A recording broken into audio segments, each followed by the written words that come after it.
Sports Show. Your leader in sports in the Inland Empire. And the Riverside. Now, here are your hosts, Pep Fernandez and Jeff Gorham. I simply don't even know where to start. We've got Kawhi Leonard news. We've got World Cup. And those the Dodgers are back. They could be in first place by the end of the week. And Clayton Kershaw could be back on the mound. I love Mondays. I'm Pep Fernandez. That's Jeff Gorham. Greg Holla as well. Welcome to the Inland Sports Show every single day, 3 to 6 p.m. right here on the local sports leader, Fox Sports IE 1350 AM. Jeff, I think I've heard about every single scenario for Kawhi Leonard over the weekend, over the course of the last couple of days. You have? Well, haven't you? I mean, it's everywhere. It's the big story that everyone, they don't want to give it up. There's scenarios for every single team. In fact, you owe me an apology, and Greg Holla owes me an apology. For what? Because on Friday, I said, hey, you know, the Cavaliers don't have a lot of flexibility in terms of spending money to bring free agents, but they could package up a deal to bring in Kawhi Leonard. You guys laughed.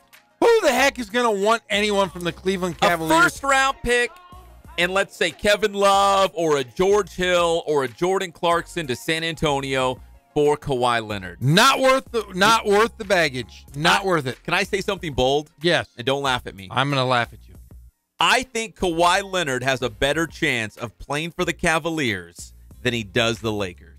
I will disagree with you. But here's what. Listen, we're going to get way deep into this later in the show, but here's my theory, and I'm going to go, again, second and third level on this later. It all goes back to the fact that the ball, as much as you guys don't want to hear this, the ball is still in the Spurs' court. They can choose or not to trade Kawhi Leonard. They don't have to. Well, he's still under contract for another year. Hey, that is true, but here's also, if they do not trade him, he will run out next year and he will leave them high and dry with nothing. Greg Popovich is going to retire after this next season, and I will explain to you why he's going to retire. That will be later on. There is a big, big chance that Greg Popovich might not even coach this year, but his last year of coaching will be this next basketball season. Even if that's the case, okay, let's think about this real quick, and I don't want to put all my cards on the table just yet. Think about just the Western Conference. Golden State's a dynasty. Houston obviously is good. If they keep Chris Paul, they're going to be right there as well. The Western Conference is loaded. New Orleans is on the rise. All of these great teams. Why would Greg Popovich send Kawhi Leonard to, let's say, the Lakers for this conversation? That's just another obstacle. That's another hurdle you have to get past just to get to the Western Conference Finals. Why would you do that to yourself? Because I don't think Greg Popovich is coaching beyond next year. And here's another caveat. Do you want a good relationship with Kawhi Leonard if you are the U.S. national coach and you're coaching the next Olympic team? Is he? Yes, he is. For sure. For sure. He has been named the head coach. This has been done, named a year ago. I believe that he's going to coach one more year, possibly one season. He's going to take the season after that off and get prepared for the next Olympic Games. He is the head coach in waiting. He is taking over USA Basketball. How can you take over USA Basketball being a head basketball coach in the NBA and running all of USA Basketball? But you don't even know if Kawhi wants to play. Kawhi Leonard will play for the United States just as LeBron James will to finish out his career. LeBron James has one more shot of winning another gold medal. He will be the most decorated Olympian ever. And that's all fine. But I still don't think Kawhi goes to the Lakers. I think that Kawhi Leonard holds all the cards in this, and I will explain to you why. I'm on the exact opposite side. I think the Spurs have all the cards. I think the ball is in their court. They don't have to trade him.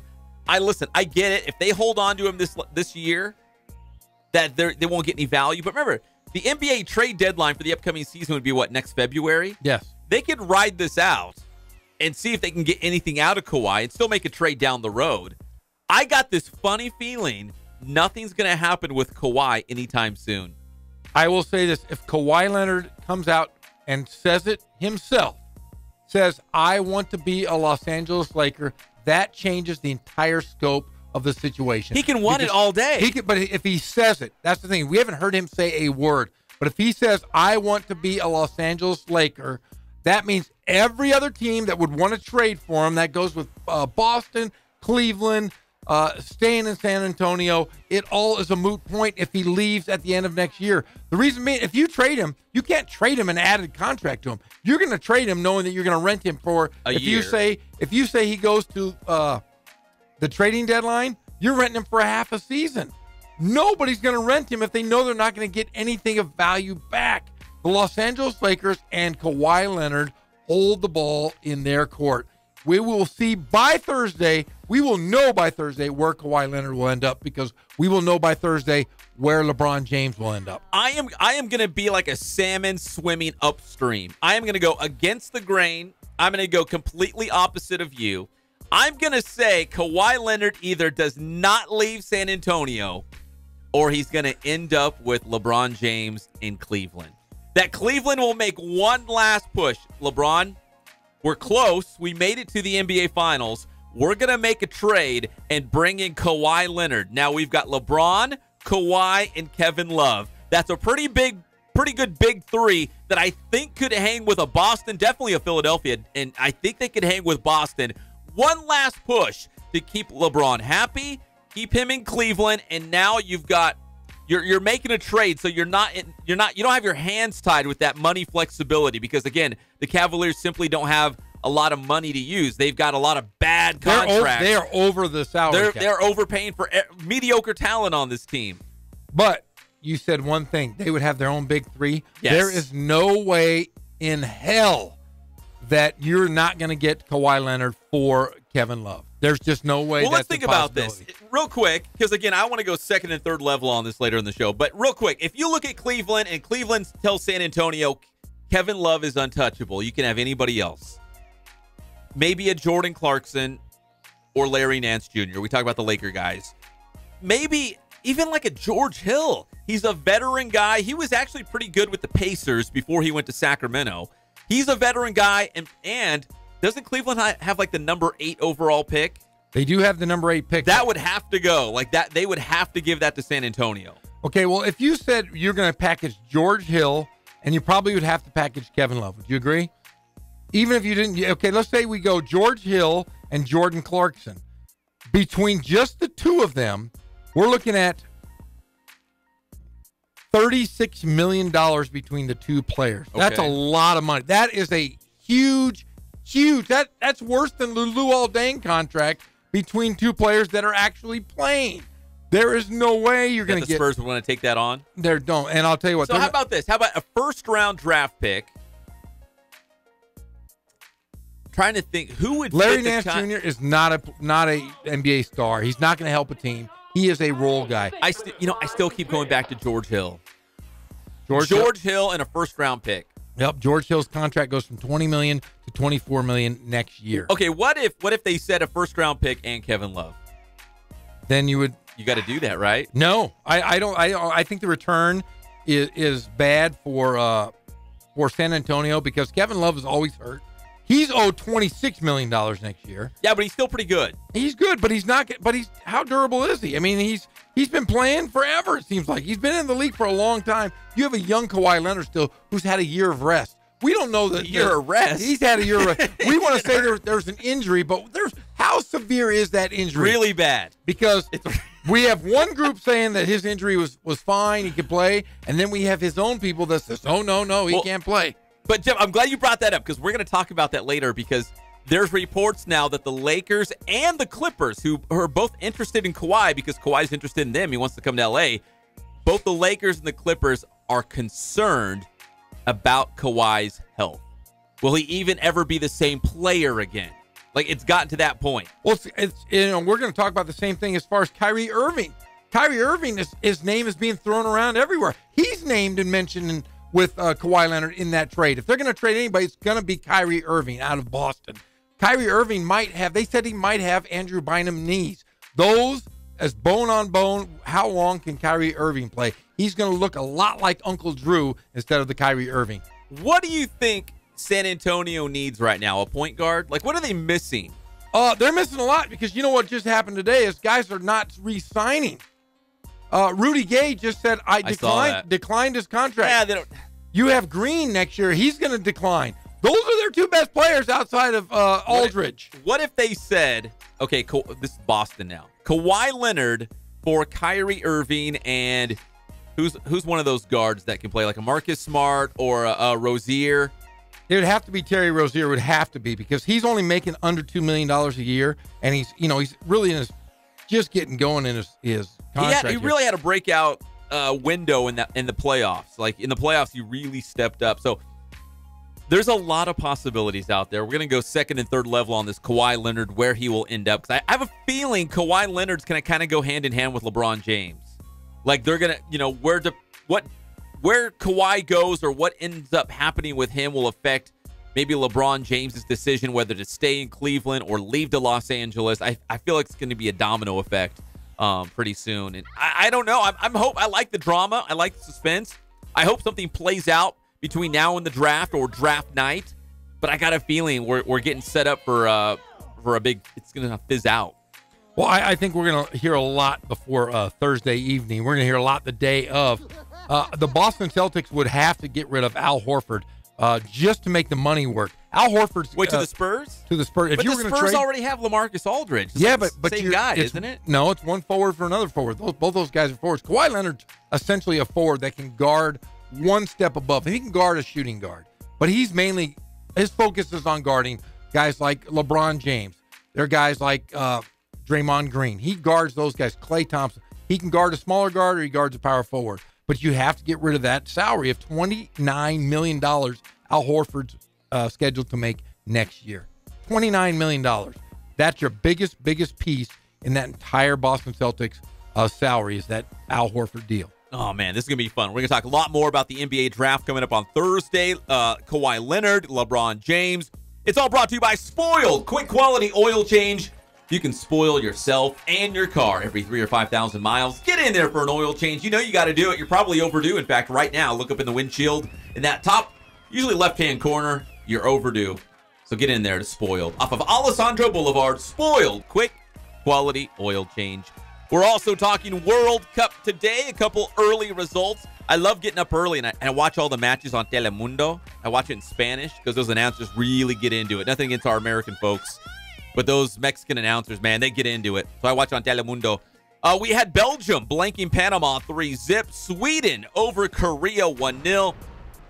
Greg, let's crank up the highlight machine because the match of the day was Inglaterra taking on Tunisia. It was tied at 1. Jeff, they were in stoppage time, so they added a couple extra minutes at the end of the match because of injuries. And then this happened with England and Tunisia tied at 1 apiece. Trippier para cobrar. Hasta el 94 vamos. Ahí está Kevin. El centro. El cabezazo. ¡Kevin adentro! Wow.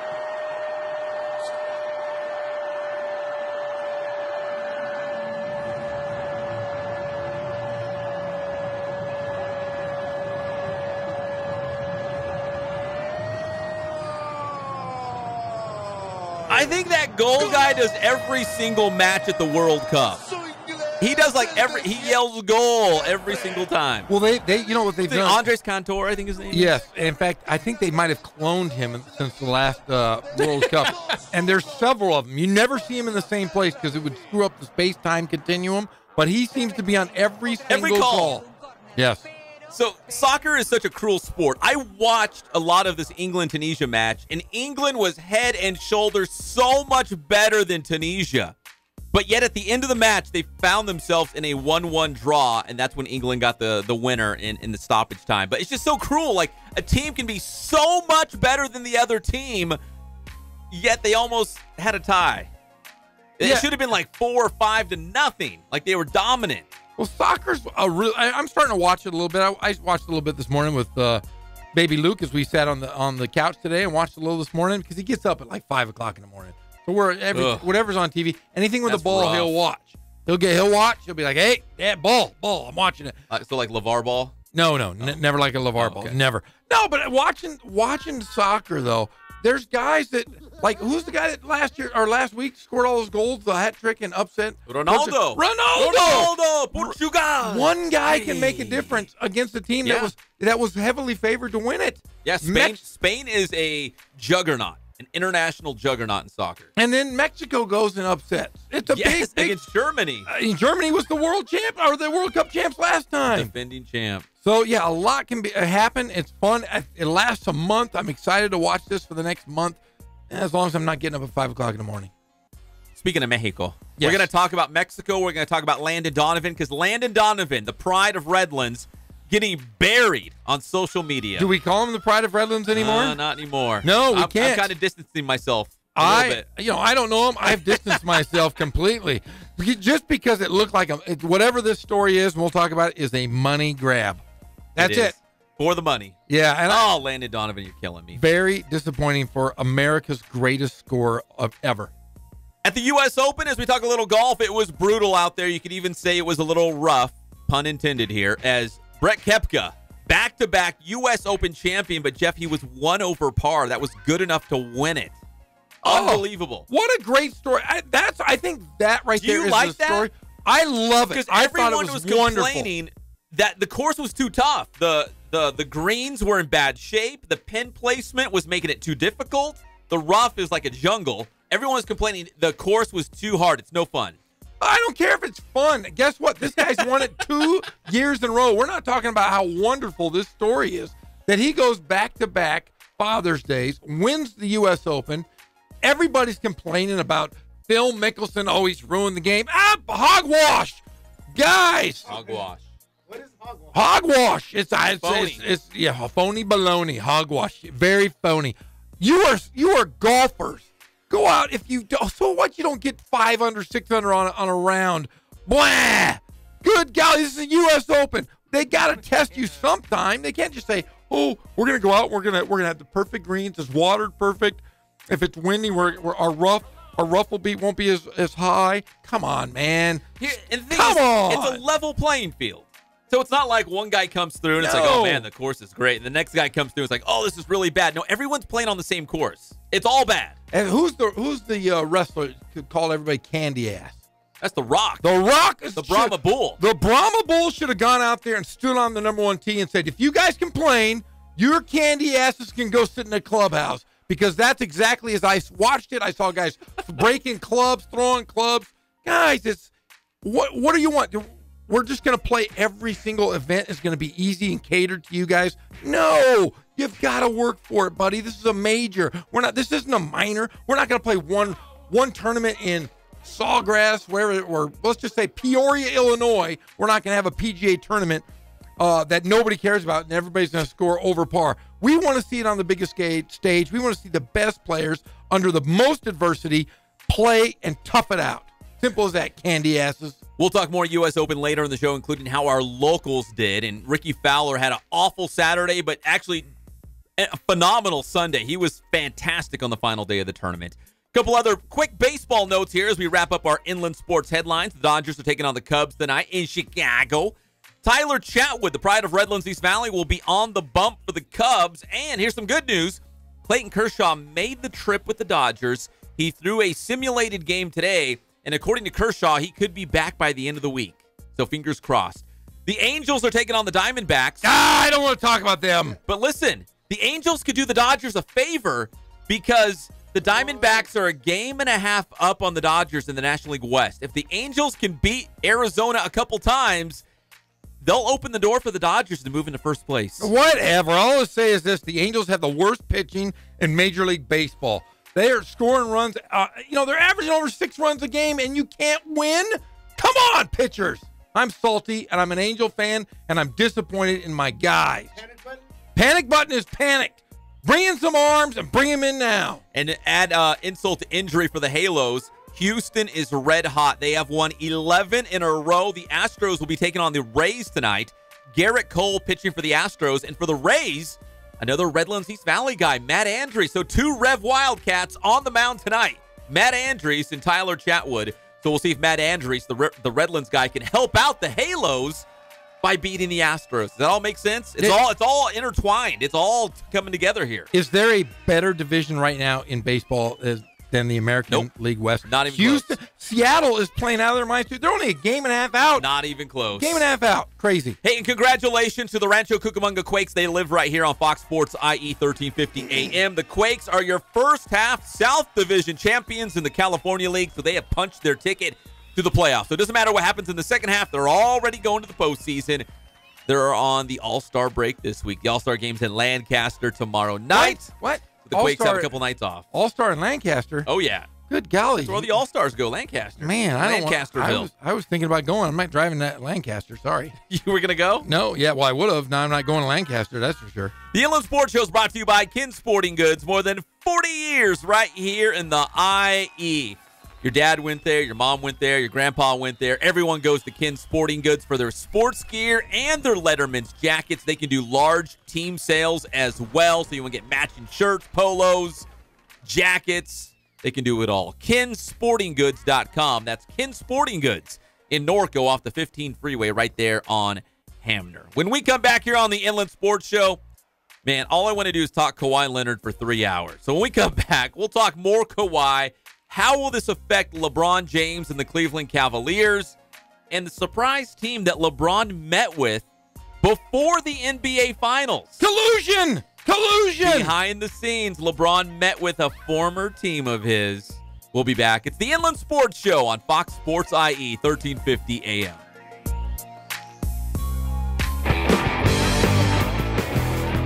How you guys doing?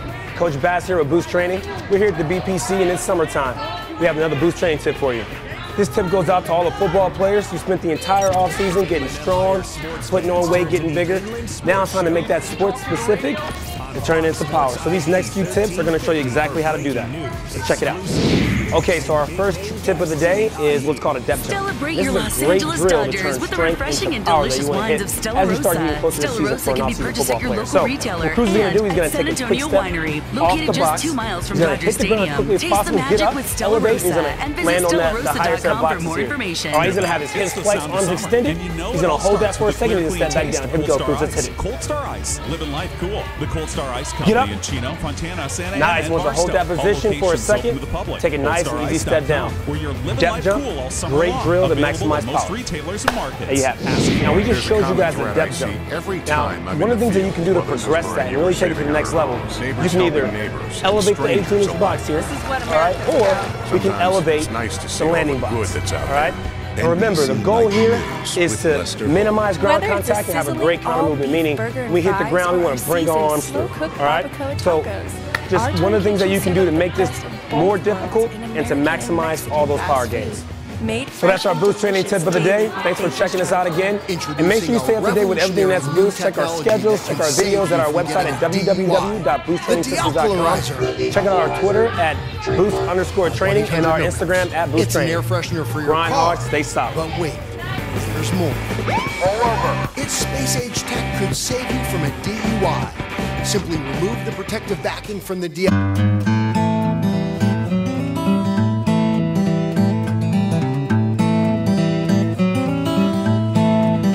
Focus on the customer here.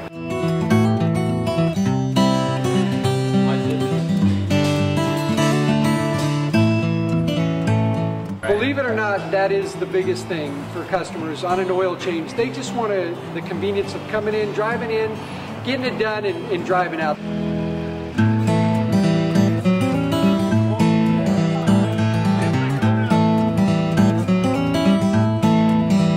Just greet them, get them going, and they're done in about 10 minutes or so.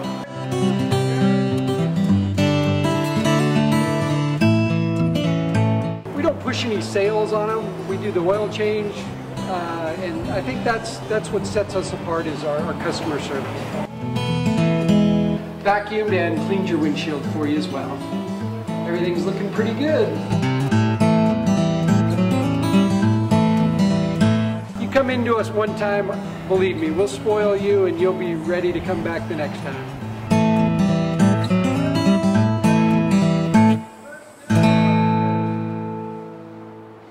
Recent hurricanes will soon be flooding the used car market, so is buyer beware.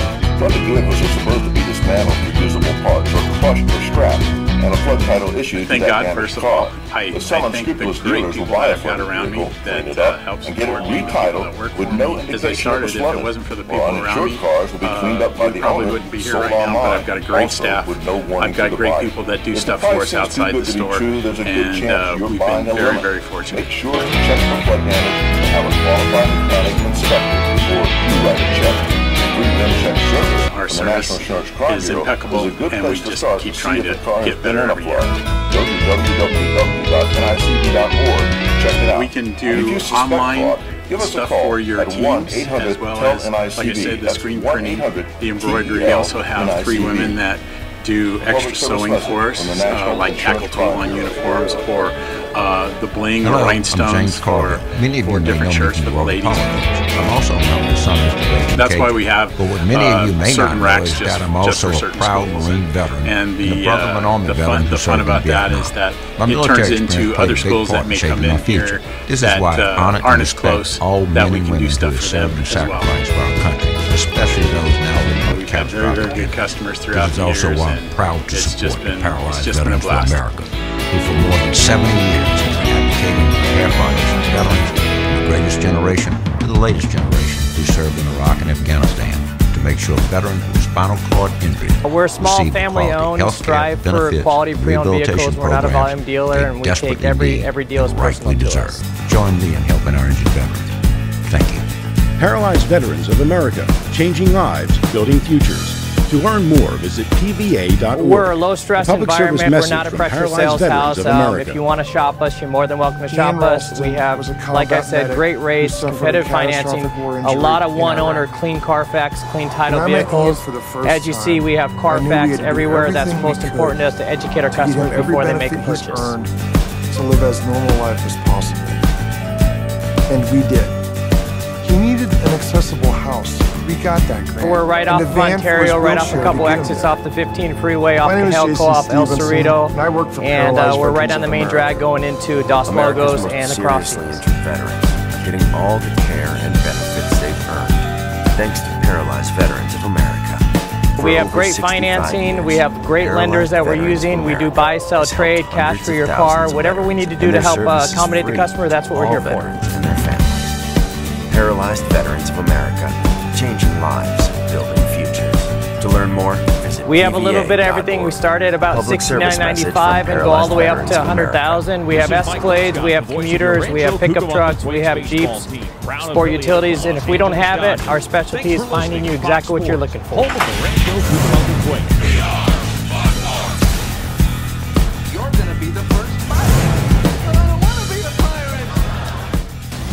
We're back to the Inland Sports Show. Here are your hosts, Pep Fernandez and Jeff Gorham. Welcome back to the Inland Sports Show on Fox Sports IE 1350 AM. We're brought to you by Boost Performance Training in Corona with Coach Ray Bass. Make sure you head on over to the Inland Sports channel. We got some new coaching tips with Coach Ray Bass. Athletes of all levels, athletes of all sports. Everyone's going to Boost Performance Training. Follow them on Instagram and Twitter. Hey, I went on the Pirates ride on Friday night, Jeff. The Pirates of the Caribbean. You did? It's brand new. Well, not brand new. They upgraded some of the things on the ride. They did? So here's what I wanted to listen. I know we got to get to Kawhi here in the NBA, all that stuff. We're going to talk about this all day. We're going to talk about this all week. There's plenty of time for that. But the Pirates of the Caribbean ride, they changed the auction scene. What? And then they took down Davy Jones in the mist. There's no more mist at all? And Davy Jones isn't talking. You know, I take it back. Davy Jones' voice is at the end of the ride. And then where Davy Jones used to be is the old audio, like the old pirate voice. And they put it back in.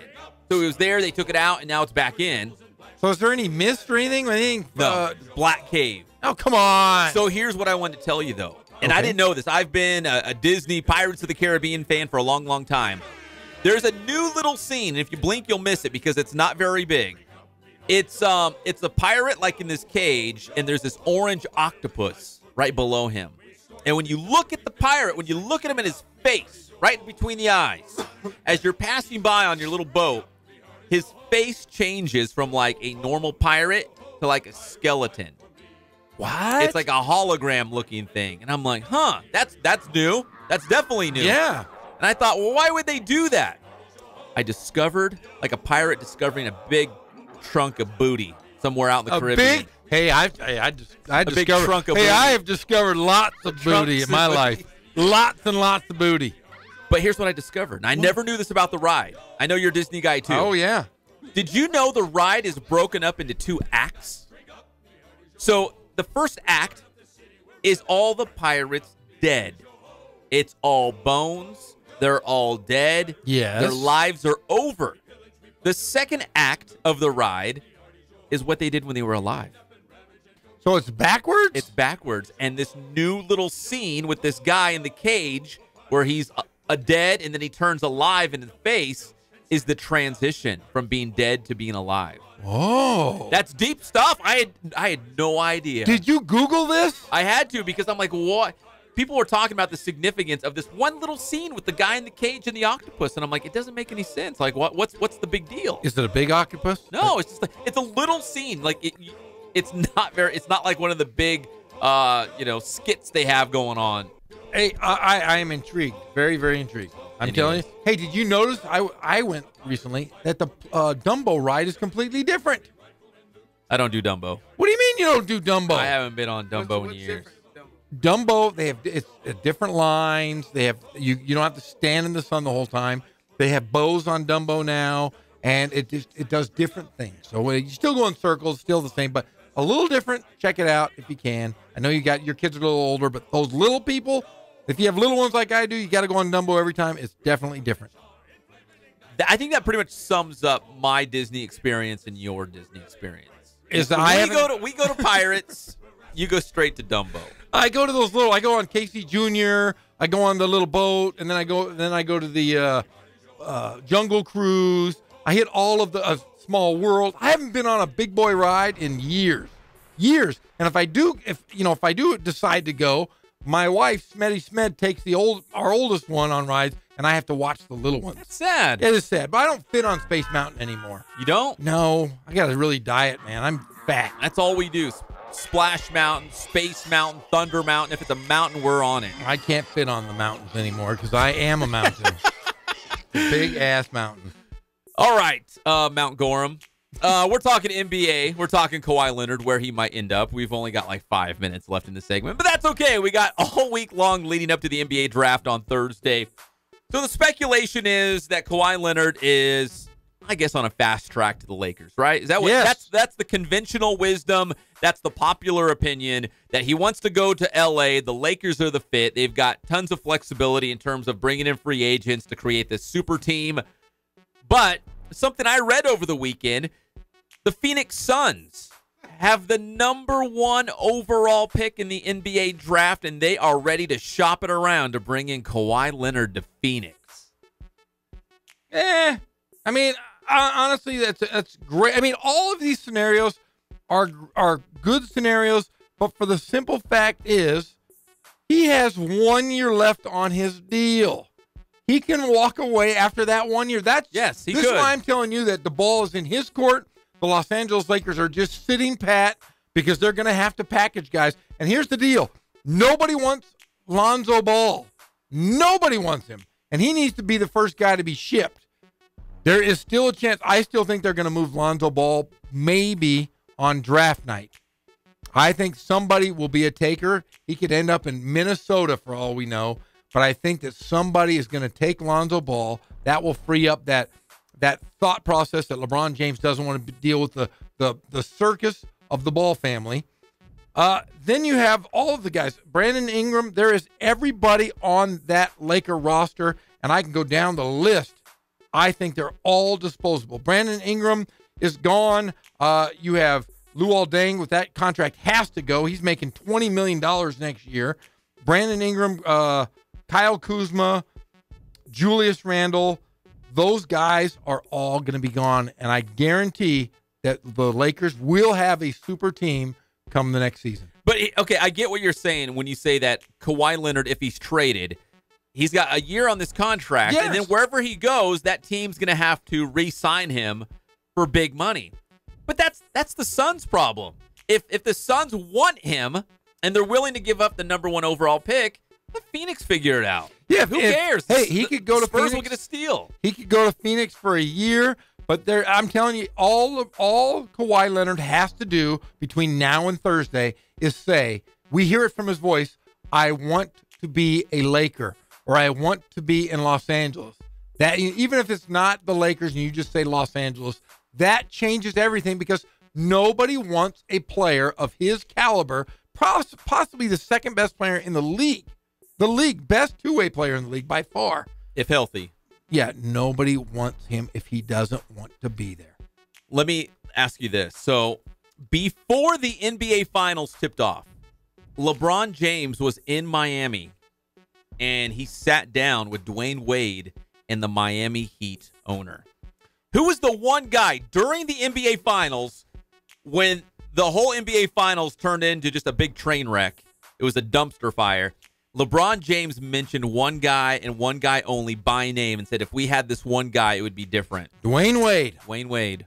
They had Dwayne Wade. They also had Derrick Rose. They also had Isaiah Thomas. Yeah. They had a super team. They had a super team. And guess what? LeBron James couldn't play with those guys. Well, is there any scenario if LeBron James went to Miami? What if Kawhi Leonard was traded to Miami and LeBron James is like, I'll meet you down there? Well, I mean, with Dwayne Wade. That's not. Hey, we're on to something. Not a bad scenario, but here is the deal. What's the deal, Jeff? I just made a deal. It sounds perfect. You have a president and general manager that despises LeBron James, and you have a president and general manager that LeBron James despises. And that guy is Pat Riley. They're not going to get rid of Pat Riley for LeBron James at this time. Who would fill in that role as president and GM? Pat Riley's a shrewd businessman. LeBron James, he's not going to do it. And I don't see LeBron James spurning Cleveland to go back to Miami, even though his buddy's there, his friend, the owner, I'm sure is very good friends with him. But why would you go play with Dwayne Wade if you're not guaranteed of getting Kawhi Leonard? The only thing that I can say about the Lakers is they have the space. We've waited 3 years for this, Pep. We, and I mean Laker fans, have waited 3 years. It was always about the year of 2018, 2019. 2018 is here, and there is luxury. Could Kawhi Leonard play another season in San Antonio? Let's say they mend it enough that he plays another year, and then next year he'd be a free agent. He can go wherever he wants. Then he could be a Laker. Yeah, but I just don't think that you don't want to be. I mean, really, if you look at the San Antonio Spurs, are they not the staple franchise of that you look at its model? You go, hey, that's a great model. Yeah, they were. But you also have a coach that's going to be heading the Olympic program, the entire USA basketball. He is not going to coach going into the Olympics or running the entire USA basketball if he doesn't have stars. His wife just passed away. The ownership is going through a divorce. And I will be honest, I could see Coach Popovich stepping down now to get ready for the next Olympics and get USA basketball on track because it's no longer Mike Krzyzewski's team. It is now Greg Popovich's team. Well, we will continue to explore all of these possible trades for Kawhi Leonard and how that might affect LeBron James in this show and over the course of the next several shows as we go into the NBA draft come Thursday night. Well, we'll go from USA basketball in our next segment. We're going to talk USA soccer. There's a lot of folks around USA soccer that are pretty mad at our all-time leading goal scorer, Landon Donovan, who's from the IE. He's a Redlands guy, and he's taking a lot of heat. And I'm going to take the unpopular opinion when we come back because Landon Donovan's taking some heat, and I think he deserves it. We'll be back on the one and only Inland Sports Show on Fox Sports IE, 1350 AM.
focus on the customer here.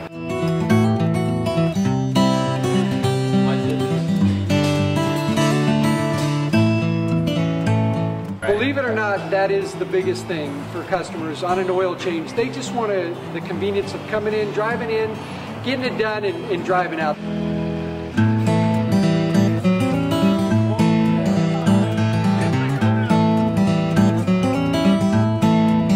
We just greet them, get them going, and they're done in about 10 minutes or so.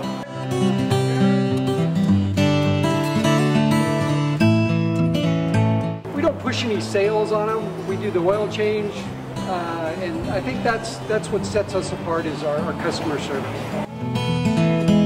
Vacuumed and cleaned your windshield for you as well. Everything's looking pretty good.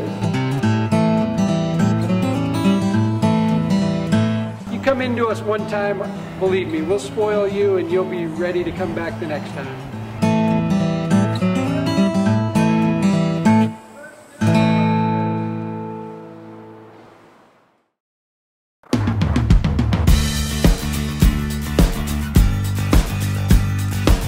We're a small family-owned, strive for quality pre-owned vehicles. We're not a volume dealer, and we take every deal as personal to us.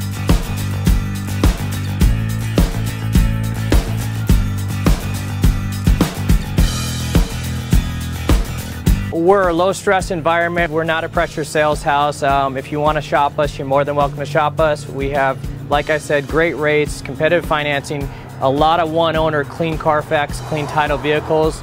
As you see, we have Carfax everywhere. That's most important to us, to educate our customers before they make a purchase.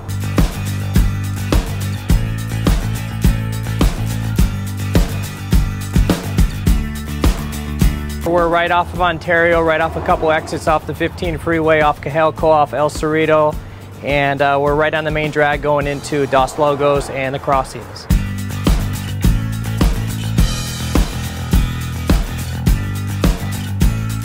We have great financing, we have great lenders that we're using. We do buy, sell, trade, cash for your car. Whatever we need to do to help accommodate the customer, that's what we're here for.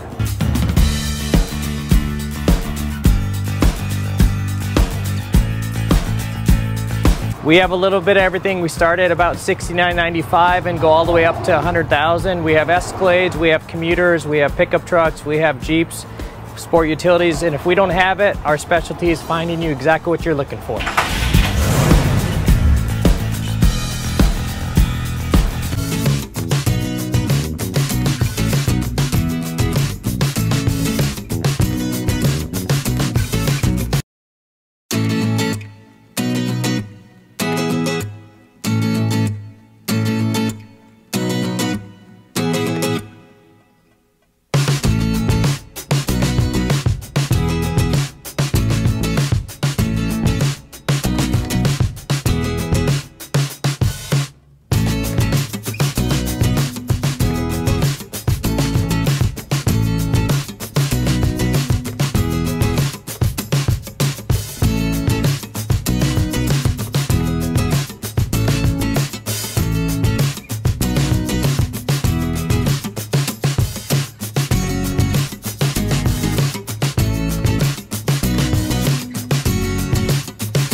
hosts, Pep Fernandez and Jeff Corum.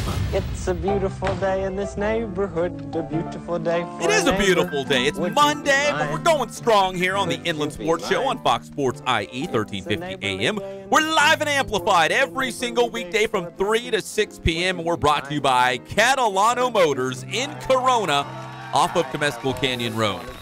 We're here to help. We want you guys to get a sweet deal on a new vehicle. If you mention the Inland Sports Show at Catalano Motors, you get $500 off. It's that easy. We want to help. That's a big-time discount. We're bringing it to you, and that's an Inland Sports Show exclusive. $500 off Catalano Motors in Corona off of Temescal Canyon Road. You can find them online at CatalanoCars.com. All right, Jeff, let's talk a little World Cup.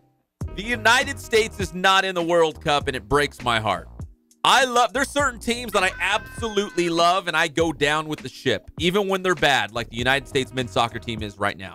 I absolutely go down with the ship. The Sacramento Kings are bad. The 49ers had a really bad run. They're bouncing back. My New York Mets are bad after a hot start. But I go down with the ship. I'm a loyal guy. People talk crap about you, Jeff, all the time, and I'm like, no. What? But I say, no, Jeff's my guy. Oh. People, they talk mess about Greg Holland, the street control, but I say, you know what? I'm loyal. He's my guy. I am a very loyal kind of guy. Oh, Colton, I got you.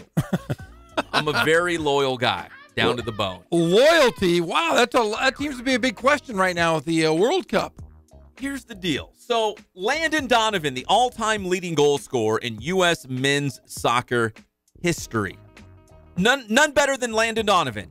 From Redlands, he's an IE guy. In fact, my wife was a cheerleader when he was playing in high school. She actually cheered at his games. Actually, I had cheerleaders at soccer games back then.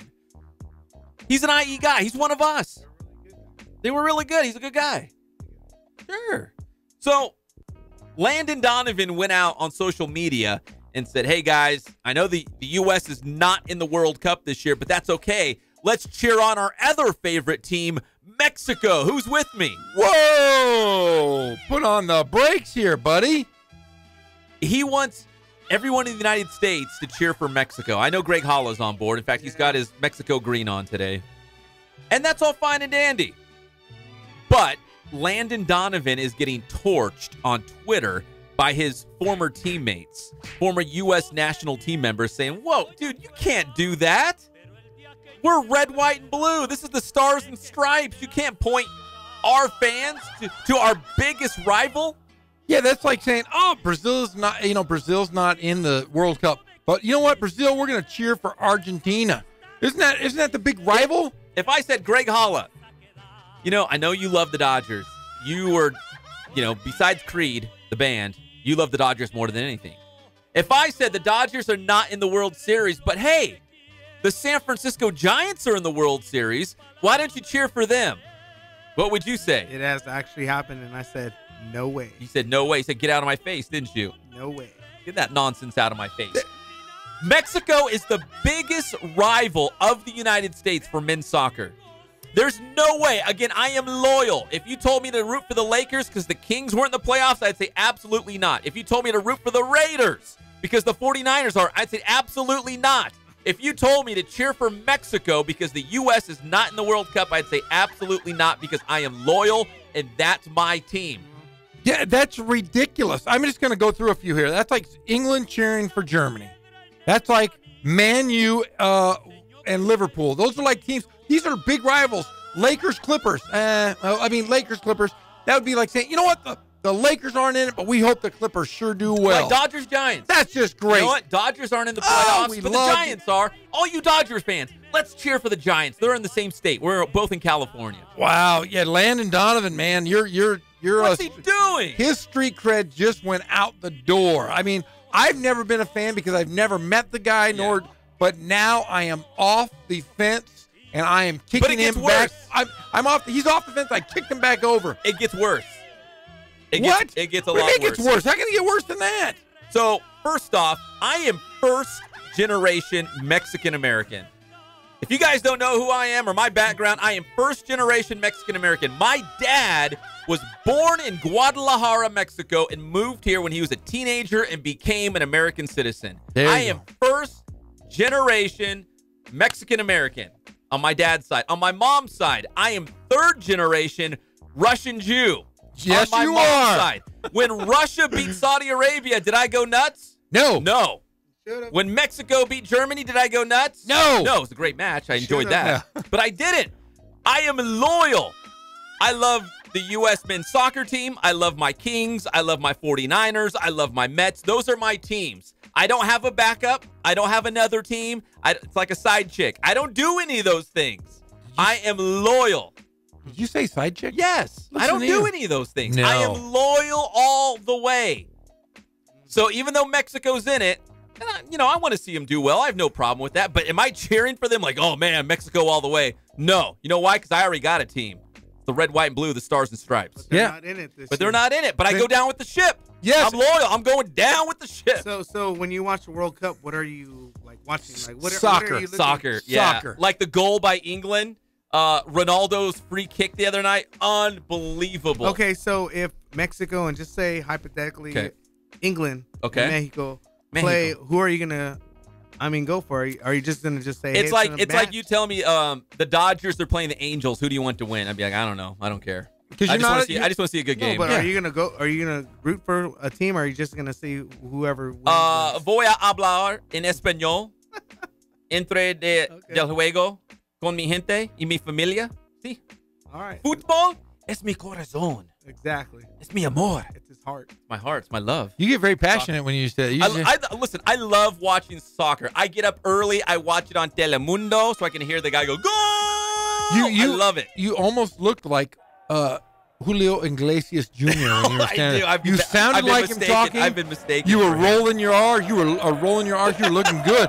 But no, Landon Donovan, here's what bothers me, and maybe we should bring this up, is that this was for an ad that he was obviously getting paid for. That's what makes it worse, is that he went on social media promoting a campaign for Wells Fargo. So he was getting money while pushing this whole, hey, let's cheer for Mexico. Listen, I know there's a lot of people on social media, and they're like, yeah, of course. I'm of a Mexican ancestry. Of course I'm going to cheer for Mexico. That's all fine and dandy. But when I look at the Mexican national team, I look at like all of the other teams. I don't look at it as like as a country, like my origins. I look at it as just a team.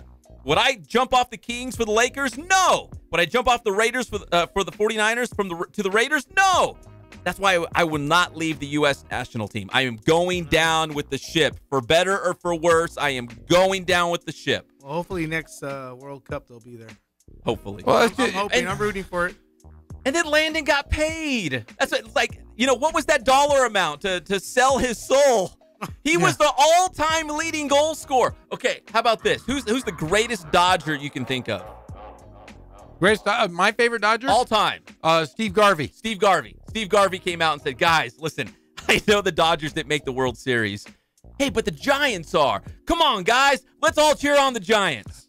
Then Pedro Guerrero would be my new favorite Dodger. L.A. would burn down. Yes. I'm telling you right now, L.A. would burn down to the ground. Yeah, this is bad just because it questions his loyalty, questions the culture, and I'm not a political guy. But he just went for the money. And it questions it questions his heritage. Everything he has done up to this point is moot. Every goal that he scored for the United States and the leading scorer, all-time leading scorer, he said, is kind of moot because what he was doing was for himself. He wasn't playing for the jersey in front of him. He wasn't playing for the people behind him. He was playing for himself. And that's what it sounds like. That's what it comes across. And that's what he will always be remembered for, is doing this really, really dumb thing. I'm curious how much money he got. $12.85. Because I know this was not for free. No. So how much money did Wells Fargo pay him to go out and say this? And now all the backlash. If you go to any of the sports sites, you'll see the headlines. And I know, listen, I am a proud Mexican-American. That's half the side of my family. And I get it. But I'm loyal.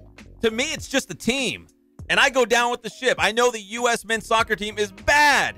And it pains me they're not in the World Cup. But guess what? I'm going to ride that ship to the bottom of the ocean. That's my team. I'm loyal. Right? Yeah, and I'm not being a racist. I'm just saying you want to be a patriot of where you're from and playing. Granted, I hope Mexico does well. I have I don't have any vested interest in any team right now in the World Cup because, like I said, the U.S. isn't playing. But I will watch it to see who wins. Just like in the NBA Finals this year, the Lakers were not in it, but my other team was, so I was okay with that.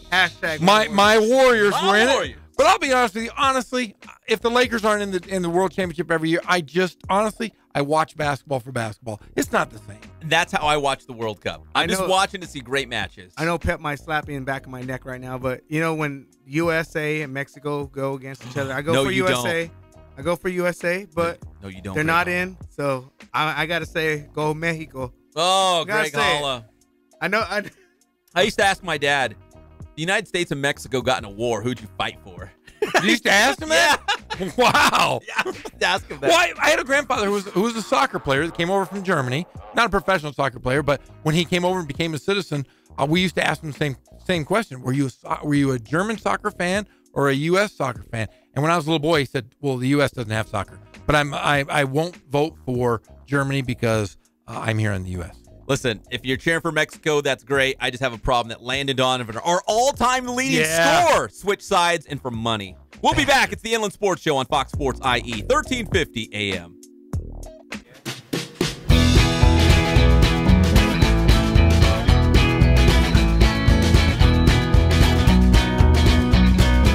Thank God, first of all. I thank the great people that I've got around me that help support me, the people that work for me. As I started, if it wasn't for the people. How you guys doing? Coach Bass here. We're back at the BPC continuing our series on building power. Today we're going to demonstrate a speed squat, and there's 3 aspects of this. There's a slow eccentric, an isometric, and a fast concentric. Now, concentric is going on the way up, and it's got to be fast and explosive as possible. So what Zach's going to do, he's going to get under the bar. All right, those thumbs around Zach. All right, he's going to go ahead and lift off. He's going to give me a 2-1-X tempo. He's going to go down slow, pause, then fast up. Good, and what I'm really looking for here is bar speed. All right, that pause. And like I said, we're working 3 different elements of strength, right? We got that slow eccentric on the way down, that pause, and then fast up. This is a great drill. Turn all that strength gain in the offseason to power. So like I said, this is a great drill that actually works on 3 different aspects of strength. All right, we got that slow eccentric going down. We got that isometric pause, that fast concentric going up. So while it maximizes power, we're still hitting 3 different elements of strength. We do it right here at Boost. Today's tip is all about the speed squat, and what I want to talk about is how we progress this exercise here at Boost. So we showed you guys a 2-1-X tempo that was going down for 2 seconds, pause 1, and then that fast concentric coming up. So what we'll do is over time, we'll play with the tempos a little bit, and we'll go from a 2-1-X to a 1-1-X tempo, going down 1 second, pausing for 1 second, coming up, or we'll go with an X1-X tempo with a quick eccentric, isometric contraction, and then we'll come up with the fast concentric. So a lot of different ways that we like to progress our athletes. Building strong and powerful athletes is what we do right here at Boost. Grind hard, stay solid.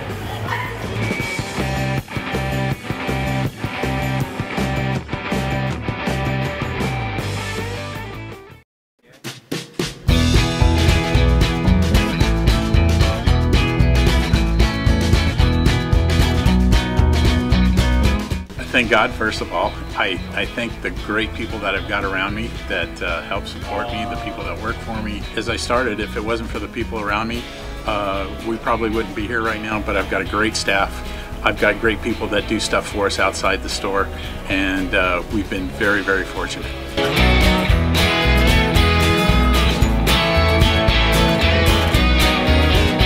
Our service is impeccable, and we just keep trying to get better every year.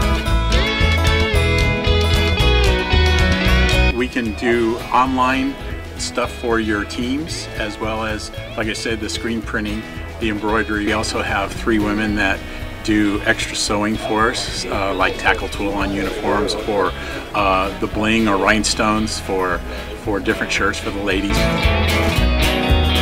That's why we have certain racks just for certain schools, and the fun about that is that it turns into other schools that may come in here that aren't as close, that we can do stuff for them as well. We've had very, very good customers throughout the years, and it's just been a blast.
We're back to the Inland Sports Show. Here are your hosts, Pep Fernandez and Jeff Gorham.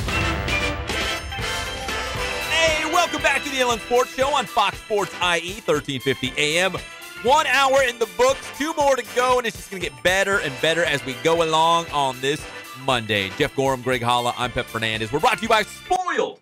Quick quality oil change. You can spoil yourself and your car every 3,000 or 5,000 miles. Get your oil changed at Spoiled off of Alessandro Boulevard right here in the Riv, but right there on the border of Moreno Valley as well.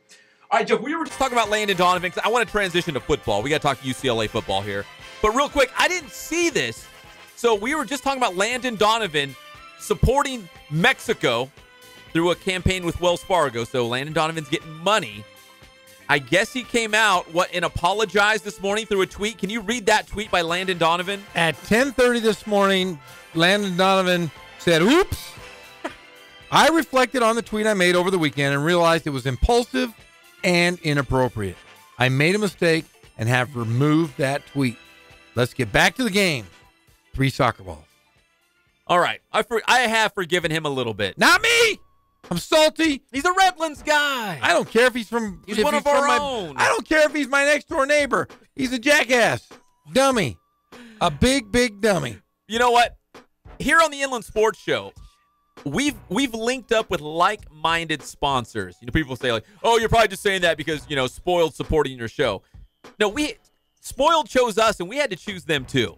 We're like-minded. We share a lot of the same, I guess you'd say, the characteristics, the same kind of vision that we have, the way we handle our business. Like, we have to be selective. Landon Donovan, you know what I mean? Like, I don't know if Wells Fargo came to him and said, hey, we got an idea. Mexico, or, you know, United States is not in the World Cup this year. Mexico is. Since you're the biggest name in American soccer history, maybe you can get all those fans to jump on Mexico's bandwagon. And, you know, I don't know. Maybe the conversation went like, nah, I don't think so. And they said, well, we'll pay you $2 million.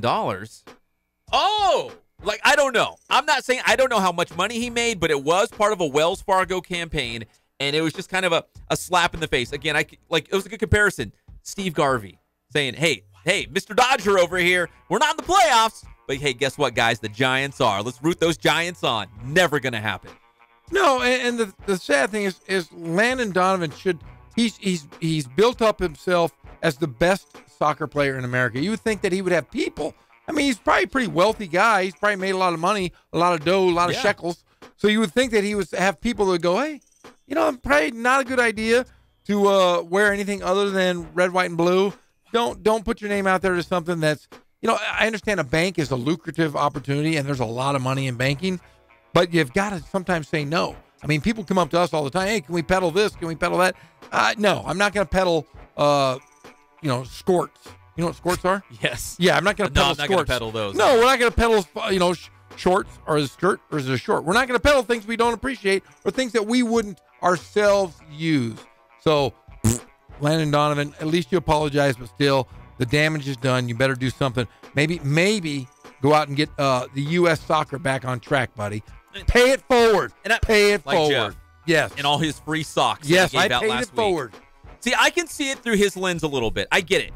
The United States is a melting pot. Southern California is a melting pot more so than probably anywhere else in the United States. Yes. I get it. We all came from somewhere else.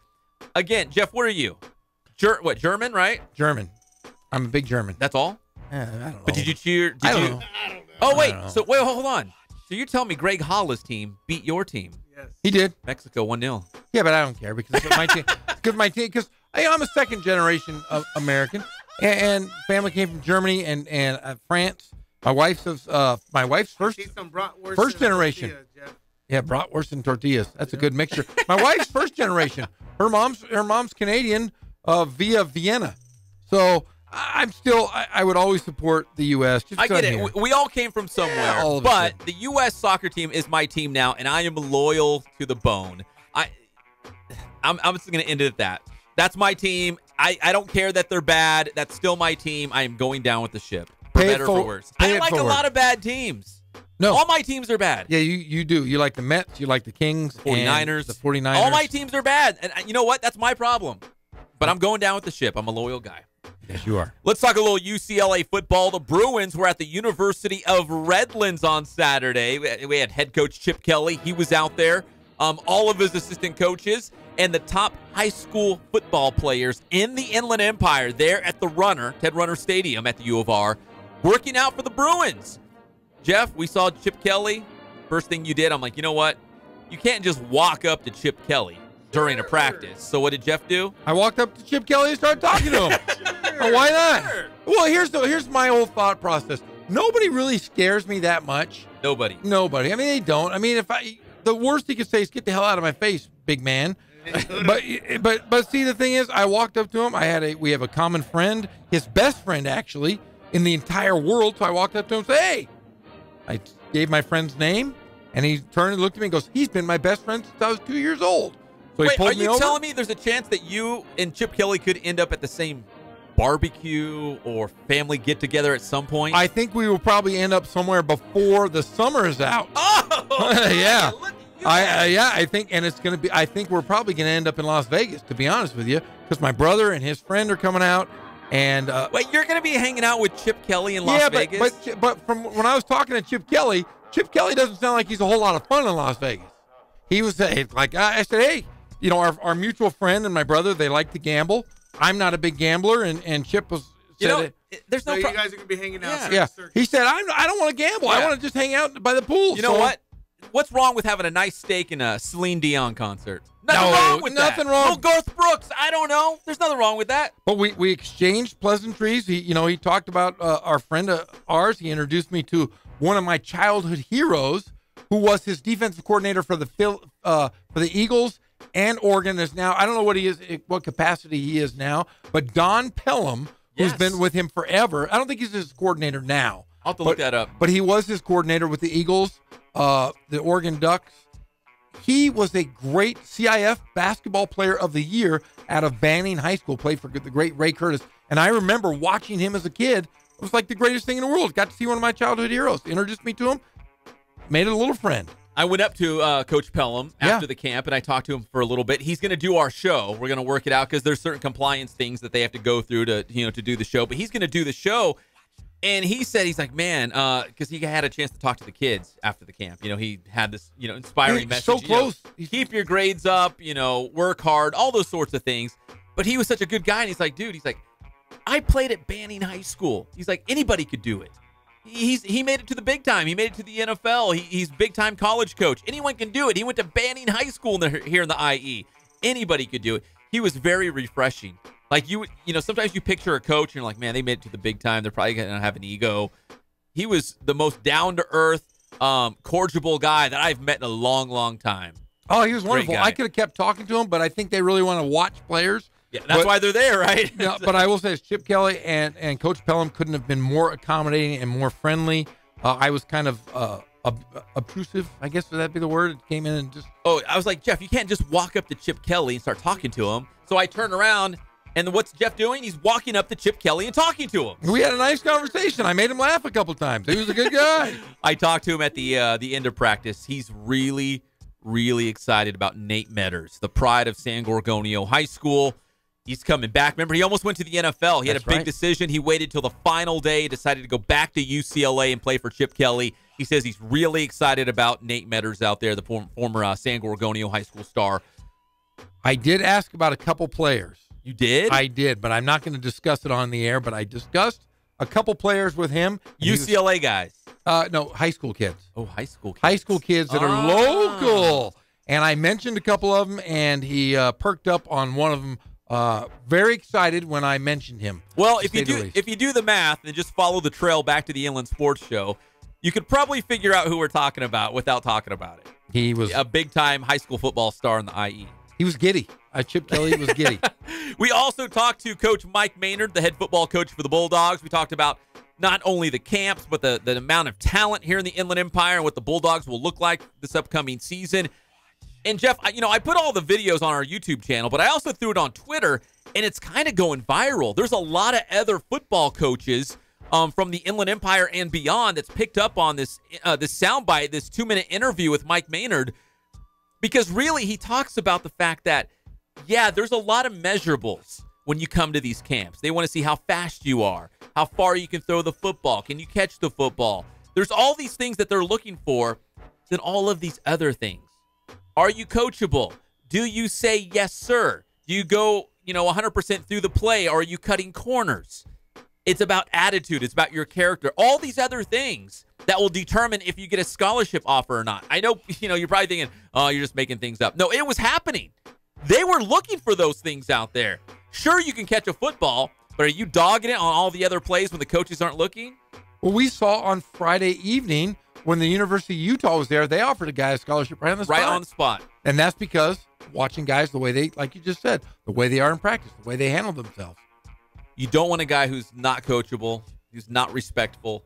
In fact, here's another quick thing. We're going to play the soundbite from Mike Maynard so you can hear it for yourself. But one other thing real quick. Mike Maynard, who's the longtime head football coach at the University of Redlands, he was picking up some of the bags that they tackle at the camp. And a San Diego State assistant coach saw that and said, no, Coach Maynard, you do not pick those up. Let me grab all of those. I will carry them for you. That's the kind of respect that these football coaches have. And it's good to see the assistant coaches have that, but you want the players to have that too. Like, you know what? We see this coach. He always wants what's best for us. He always has our back. Like, there's a certain level of respect that you have for these football coaches. And when you see the assistant coaches doing that, it translates down to the players. It trickles down that they have this respect. I mean, Jeff, if you had a kid on your basketball team back in the day and all the balls were around the gym because you were having shooting practice and you were scooping up all the loose balls, putting back on the rack, and you had players didn't even have to be asked, and they went over and got the balls because they saw that you were going to have to do it by yourself. Wouldn't you have a different level of respect for that player as well? Yes, and that's what you got to do as a coach. If you teach them early enough and you teach them the things that you want done, want accomplished, and you explain there's no I in team, there is a me, but you always want to stick with there's no I in team. You teach them the basic foundations of being a teammate. You get the respect, and Coach Maynard has shown through the years. He's been there how long? I want to say 30 years. 30 years. Yeah, so, as the head coach. So 30 years you've been there. You're going to garner respect, but you garner respect by showing up every day. He didn't have to be there, and he was out there sweating. He's an older gentleman out there sweating and working hard. All right, here's the soundbite from Coach Mike Maynard, the head football coach at the U of R. You're right. This is really, really cool, and a great staff, tremendous staff, guys that really know the game and can coach it. What I think is, what does this say? This says Chip Kelly, the head coach at UCLA, could have taken his staff anywhere in the country. He could have gone out of the country if he wanted to run a camp. But he took them to the Inland Empire, and I think that's a real tribute and a credit to the Inland Empire. The high school coaching that's going on out here and the playing that's going on out here has become very widely known across just the not only the Pac-12, but a lot of other schools, and they're coming here to find these young men. Hey, Coach, beyond football, what are some of the things that you guys are looking at, the UCLA coaches are looking at? Because a lot of it is just attitude, the way you're going to relate to the guys you're competing with, the coaches who are giving you instruction. What are you guys looking for? Well, it's exactly like you say. There's height, weight, and speed, and obviously we evaluate that. What I'm saying is talent. Can the guy play? But the other things that we try to see are the intangibles, and I sum them up in 3 words: attitude, character, effort. We all want to recruit great teammates, guys that we're going to enjoy coaching, guys that are going to represent the school well, guys that are going to represent and be great ambassadors, whether it's UCLA or University of Redlands or any other school. Those are the guys that really are important to us, and that's what we're searching for. And guess what? At Redlands, at this camp, it exposes a little bit of that. You can see what their practice habits are. You can see what they're made of, their attitude and their character and effort, in just the way that they conduct themselves at a camp like this. So all those things are really important to us, and I think that, as I say, that's why UCLA is here, because they want an opportunity to evaluate these young men in the Inland Empire. And finally, Coach, fall camp for the Bulldogs is right around the corner now. That's you excited about this upcoming year? We're going to have a great, I'm really excited about this team. We're going to play 10 games for the first time in a long time. We've been a 9-game schedule. We're now 10, so we're excited about that. We have a great group of young men coming back. Again, from an attitude, character, and effort standpoint, I really like this team, and I think we're going to have a great year. They come at the U of R. Inland Sports Show is brought to you by Boost Performance Training in Corona with Coach Ray Bass. In fact, I saw a tweet by the Centennial High School football team that had all the Bass brothers. That's like the first family of Centennial football. They were all studs. There's 4 of them. And Ray Bass, none better than Ray Bass. Athletes of all levels and all sports. Everybody's going to Boost Performance Training in Corona. Check them out on Instagram and Twitter. Doing a lot of cool things out there with their strength and speed class. All right, we come back here on the Inland Sports Show. Some of our top high school football storylines going into the season. We talked about some of them last week. We've got more today, and we will continue this conversation as we lead into week 0 in August 17th to be exact. We'll be back at your favorite show, the Inland Sports Show on Fox Sports IE, 1350 AM. Jeremy.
Don't say nothing at all. We're back to the Inland Sports Show. Here are your hosts, Pep Fernandez and Jeff Gorham. Welcome back to the Inland Sports Show on Fox Sports IE 1350 AM. We are here every single weekday from 3 to 6 p.m. talking about Inland Empire sports and all the big headlines. So, of course, we're talking about Kawhi Leonard. We're talking about LeBron James. We're talking about the World Cup. We're also going to circle back and get to the U.S. Open again because it was a rough weekend, even for our local guys like Ricky Fowler, who we were hoping he was going to be in the hunt come Sunday, but everything blew up. I mean, just really unraveled on Saturday for old Ricky Fowler from Marietta Valley High School. Yeah, but he's engaged to Allison Stokey. He's fine. Life is good for him. He really does he even care if he wins the tournament right now? He's got one of the hottest women on the planet as a girl, and she's a superstar pole vaulter. She is. She's a great athlete herself. Played at UC Berkeley, so she's a smart girl to boot. I will say this. Ricky Fowler, after shooting an 84, that's 14 over par on Saturday. Yeah, that's bad. Was spotted signing autographs after his round for a bunch of kids. Oh yeah, he's got to get his name back out there because his name. That's like a duffer. That's like playing in the senior breakfast club on Fridays and shooting an 84 from the white tees. But what a good guy! Yeah, I mean, he is a good dude. He's got a flat hat. Had the worst round ever, and he's still real classy to go out there and sign autographs. Good local guy, unlike Landon Donovan. Oh, you're still on Landon Donovan. Yeah, Landon, garbage. Yeah. He apologized. I don't care. You can apologize all you like. He got on Twitter. He apologized. Got on Twitter. Hey, he needs to come over and talk to us on the Inland Sports Show and explain his stupidity. Does he still live in Redlands? No, he never comes back. Why would you not live in Redlands? Redlands is a destination. A lot of people don't understand that. Redlands is where do you live, Pep? Redlands. Destination. Boom. Where all the celebrities live. Yeah, it's a great place. Great place to live. Very swanky. What's up, Colton? We got you. Hey, that's a destination. Colton is definitely a destination. That's the question. They got a really good burger place in Colton. What's the name of that place? P&G's. Oh, fantastic. Sponsor. That's bring it on. There you go. Welcome back. Speaking of sponsors, you can't beat Ken Sporting Goods. More than 40 years in the Inland Empire with all of your sporting gear needs. They can do Letterman's jackets. So if you got all those CIF and all-league patches, maybe you're going to get your senior photos done this summer or going into your senior year. They can do that, too. Maybe you just need a new baseball mitt. They can hook it all the way up. In fact, my daughter, Ellie, had her first softball camp today. Nice. Yeah. Jeff, you lent me a mitt, which I really appreciate because I was about ready to go to Ken Sporting Goods and just buy her one. But I thought, you know what? I don't know if she's going to like this. I love Ken Sporting Goods. But I feel like she's only going to play softball for about 3 or 4 days this week. There you go. And it's going to be all over. But, hey, did you go out and play catch at all this weekend? Did you practice with her? No. Well, we didn't have a ball. You didn't have a ball? She's not about it. So here's the deal, though. So she gets in the car. I had to pick her up. We didn't have a ball. Okay. So I pick her up, and I said, hey, how did softball go? What did you think? Did you like it? And she said, oh, all the kids had to get ice packs. I'm like, what do you mean all the kids had to get ice packs? Like, what does that even mean? She said, well, I couldn't catch the ball very well. And, you know, when you put your mitt on the ground? And I was like, yeah. She's like, I couldn't do that very well either. She's like, but I could throw really hard. And she's like, I threw a couple balls and the kids missed it and it hit them and they cried and had to get ice. Wow. And I was like, oh, because she's a gymnast. So she's actually pretty buff. And I'm like, Ellie, I think you're bringing some heat. I think you're bringing the high stinky cheddar. Like, I think she was throwing pretty hard for those little kids out there. Maybe there's a proud future. Dad for a second. There's a future. But she hated it. Did she? But she hated it. Did she catch anything? No, she said she couldn't catch and she couldn't do the thing on the ground, which is the grounder, right? Oh, yeah. So, but she could throw the ball. So I don't know. We'll see. At the end of the week, you know, we'll kind of reassess and be like, hey, so what do you think? You got 1 week of softball under your belt. Did you like it? But, you know, she's a girly girl. She's like, it was hot. She's running around. They were on the dirt. She didn't like any of that. No. So we'll see. High school football here in the Inland Empire. It's right around the corner. I cannot wait. I'm so excited about this. High school football, it's a love-hate relationship, Jeff. 63 days, by the way. 63 days. Is it? It's 63. I looked it up this morning. I love it, and I hate it all at the same time. And I know all the high school football coaches out there, you feel the same way because it's long hours. It's hot, especially at the start of the season. It includes weekends. You're staying up late, but you love it all at the same time. You wouldn't trade it for anything. No. And that's the same way we feel here on the Inland Sports Show. Well, a lot of the teams are starting today. They're starting their first workouts today. I know Centennial's going to go twice. They're going to have a workout at like 4:30 because I follow those guys. 4:30 and then weightlifting right afterwards. So, yes, it starts today. High school football is beginning now because a lot of people had their dead period, and now they're getting after it. And what's interesting is a lot of coaches, they look at the summer and in the offseason differently. Like you said, Centennial's really ramping up now, right? Yes. I saw Nick Rogers at Cajon High School. We saw our guy Bobby Blue. He's a father from Chaparral High School. Shout out to big Bobby Blue out there. His son's a stud with the Pumas down there. But everyone kind of handles it differently. So Centennial's ramping up. Some teams like to go through spring ball and then do June, and then they take July as their dead period. So they like to give the kid's body a whole month to kind of rest up, heal any maybe nagging injuries, kind of just get refreshed. So when they come into August training camp, they are ready to hit the ground running. And some teams like to take the June dead period, and then they just get a head start in July. They feel like they're getting a head start because they get the whole month of July leading up into training camp. So there's two schools of thought, and there's no wrong or right. It's just what the coach prefers. So, yeah, there are a lot of teams getting ramped up right now. There's 7-on-7. There's lineman competitions. So there's a lot going on behind the scenes in high school football right now. And again, what we're, I guess, like about 2 months away. Week 0 is August 17th. Yeah, we are just about 2 months away. All right, so we were talking about the top storylines going into 2018. Last week we were talking about Cajon. Can they win a CIF Division III championship coming off a D4 title last year? They're probably the favorite. And can they get back to the state championship where they can avenge that loss they had? And it will be this year. It will be in Southern California, not Northern California. At Cerritos. So it'd be awesome if they could do that and be a lot closer to home to win a state championship. Talked about the great Jaden Daniels, who we saw at the Utah camp on Thursday night, out there throwing the ball for head coach Kyle Whittingham and the Utes. Talked about that. Jeff Steinberg at Beaumont. Can he kind of resurrect that Beaumont team? They've had some decent teams in the past, but that's one of those unique situations where it's one team, one town. Beautiful stadium. There's a lot of good kids out there. I mean, you would think that's a good breeding ground to create a powerhouse. We'll see if they can, do that. Yeah, they've had great athletes. It comes all the way down. You look at their track team has been fantastic. And that's as a football coach, you look at a couple things. You look at their track team, you look for speed, you look at their basketball team for athleticism, and you look at wrestling because they can get wrestlers out of that. That's right. So, and all three very good at Beaumont. So Beaumont in the driver's seat with Jeff Steinberg. Steinberg lives just a short distance from Beaumont. He's able to spend more time with the athletes, able to be near his daughter, who's going to be a student at Beaumont. So a win-win for Beaumont all around. I think I just saw, because I was looking up their season opener. I think they open with Palm Desert. That would be the Jeff Steinberg debut for the Beaumont Cougars out there. So we'll see what they do this season. They do have Citrus Hill in the Mountain Pass League. That's never easy. So they'll have to get around them to win a league title out there.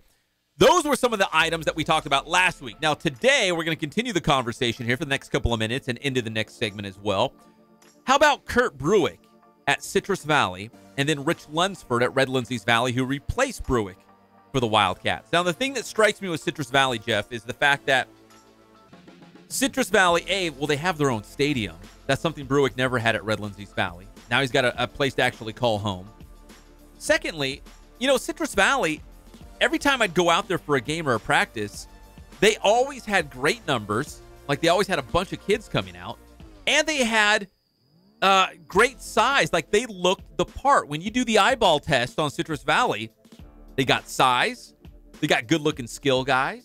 Like, they have all the pieces in place. Now, Kurt Bruick's going to have to put it together because Citrus Valley's never really had a really good team. They enjoyed a little bit of success when they were back in the Mountain Valley League, still at the lower level, but not like what Kurt Bruick did at Red Lindsay's Valley when they won a state championship. So he comes to Citrus Valley, and I feel like the building blocks are in place for the Blackhawks to be really good. But like Jeff Steinberg with Beaumont in the Mountain Pass League, Kurt Bruick would have to get it past Cajon in the Citrus Belt League. That's not going to be easy. No, and Kurt Bruick wouldn't leave a situation unless he thought he could win. We're talking about a guy who has won championships after championships, has taken this team so far into the playoffs every single year. He must have saw something lucrative for him to leave that great Rev program, which he really built up himself. They've had a few coaches since its infancy at Rev, but none as successful as Kurt. And I think he's going to do a great job with the talent and the eyeball test that you mentioned. Yeah, he's done the show before, and he even said it. There's several different reasons. One, Citrus Valley's a lot closer to home. He lives in Highland. They have their own stadium. They've got great numbers, and you think that's only going to continue to rise, knowing that Kurt Bruick is at Citrus Valley. That's only going to get better for the Blackhawks. So, and then meanwhile, at Redlands East Valley, they got Rich Lunsford, who, man, in terms of a coach getting the most out of what he had at Arlington, I don't think anyone did more than him. No, and Lunsford's he's not an old boys club guy. He's an Indiana boy who came out here to California to make his name as a football coach. And I'll tell you what Lunsford did at Arlington, and I spent a lot of time with him last year covering a couple games for Riverside TV.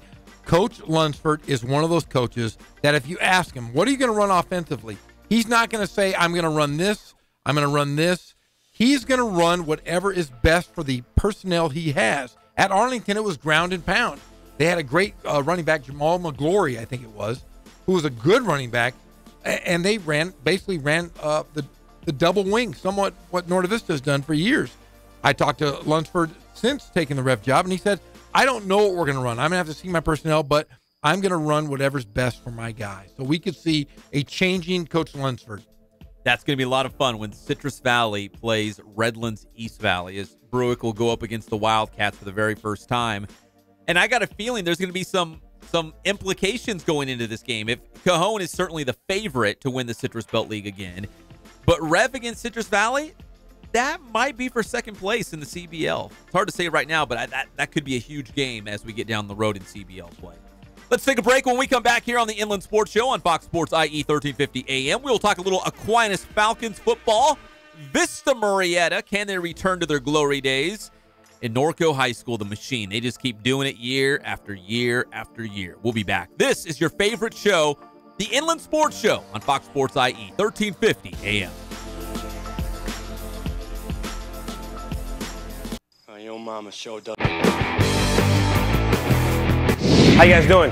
Coach Bass here with Boost Training. We're here at the BPC and it's summertime. We have another Boost Training tip for you. This tip goes out to all the football players who spent the entire offseason getting strong, putting on weight, getting bigger. Now it's time to make that sports specific and turn it into power. So these next few tips are going to show you exactly how to do that. Let's check it out.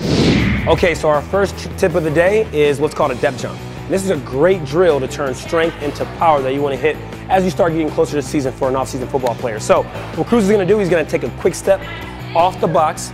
He's going to hit the ground as quickly as possible, get up, elevate, and he's going to land on the higher set of boxes here. All right, he's going to have his hips flexed, arms extended. He's going to hold that for a second. He's going to step back down. Here we go, Cruz. Let's hit it. Get up. Nice. Wants to hold that position for a second. Take a nice and easy step down. Depth jump.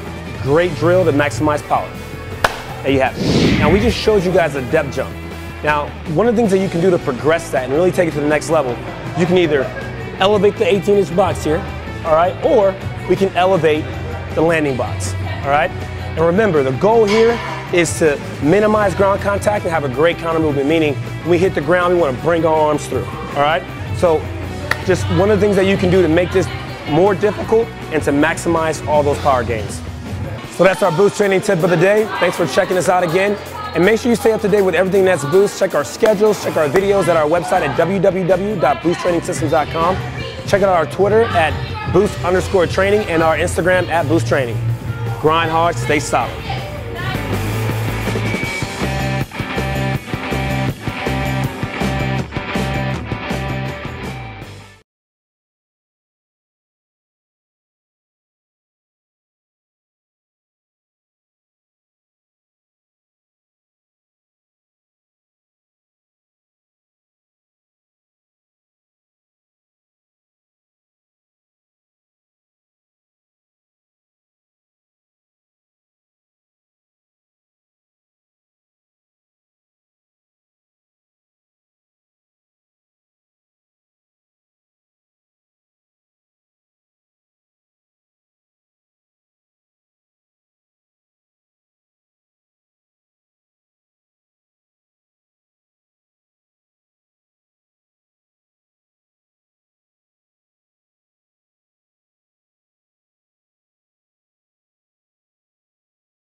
focus on the customer here.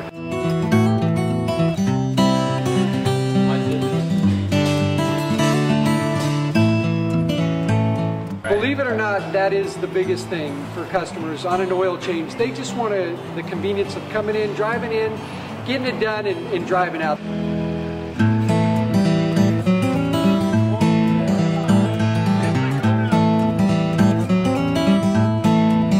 We just greet them, get them going, and they're done in about 10 minutes or so.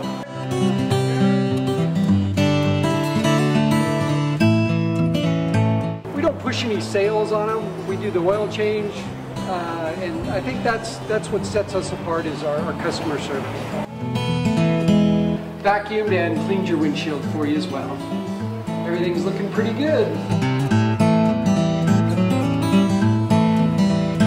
You come into us one time, believe me, we'll spoil you and you'll be ready to come back the next time.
Beetlejuice? Yes, that's it! Name's Beetlejuice? Ah, you said it twice. Just say it once more. Come on. We're back to the Inland Sports Show. Here are your hosts, Pep Fernandez and Jeff Gorham. I've never seen a diamond in the flesh. Welcome back to your favorite show, the Inland Sports Show on Fox Sports IE 1350 AM. This is not a national show. We're not sitting in a studio in Connecticut. We're right here in Riverside. We're one of you guys holding it down for the Inland Empire. The Inland Sports Show on Fox Sports IE 1350 AM. And we're brought to you by Catalano Motors in Corona off of Temescal Canyon Road. You can buy, trade, and finance. They make it that easy. They can do it all right there on the spot.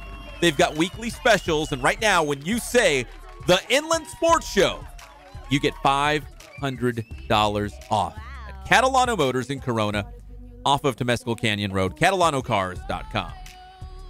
We're right here in the Riv. Hashtag the Riv raised me. We talk about the Inland Empire. We talk about the NFL draft, the NBA draft, trade rumors, all the good stuff. Right now, we're talking high school football. Taking a look at the big storylines, the big juicy plots going into the 2018 season. One of them also, Jeff, has got to be Aquinas.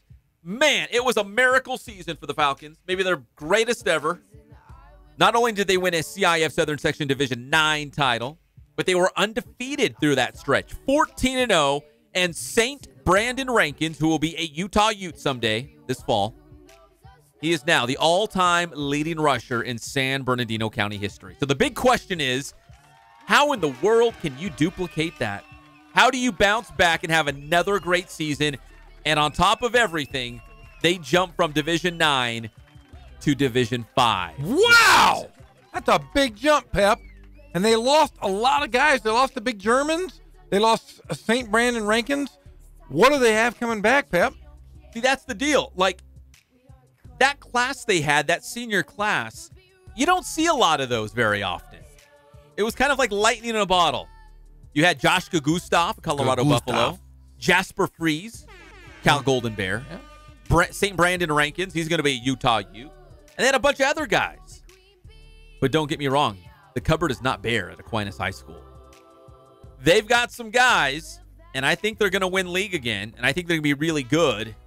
But again, they're in Division 5. I think Redlands is a Division 5 school. That could be a potential playoff matchup. I mean, they're going to be hanging with some of the bigger boys now. And we're going to see a landscape is changing in their league. No longer are they going to see Notre Dame. Notre Dame's moving on into that. Is it called the Raincross or the Ivy? Well, the whole thing is the Raincross Conference. The top league is the Ivy League. It goes Ivy, Inland Valley, Sunbelt. Okay. No. Ivy, Sunbelt, Inland Valley. Okay. So I think Notre Dame's in the middle tier, so I think they would be Sunbelt. So with the subtraction of Notre Dame out of that league, the Ambassador League. Yes. It should be a cakewalk for Aquinas. So Aquinas should be on paper. So that the cupboard wasn't empty when everybody left. They've got some guys back. They're going to be just fine. And it's one of those, it's a situation where, sometimes we see a school, they rise up and have a great season, and then we don't hear from them again. I don't think that's the case in Aquinas. I think they're going to be good for a long, long time. Jordan Brusig is one of our favorite coaches around. Very passionate. Love that guy. He's a hockey guy, too. He loves hockey. I think they're going to be around for a while. It's just now they went from Division 9 to Division 5. In comparison, like Cajon went to state. They went from Division 4 to Division 3. That's a logical move up. Aquinas jumped all the way from 9 to 5. That is a huge jump for any team, especially a team like Aquinas. Yeah, and really, it's based on your last 2 years. You've had the best running back, probably one of the best running backs in the entire state.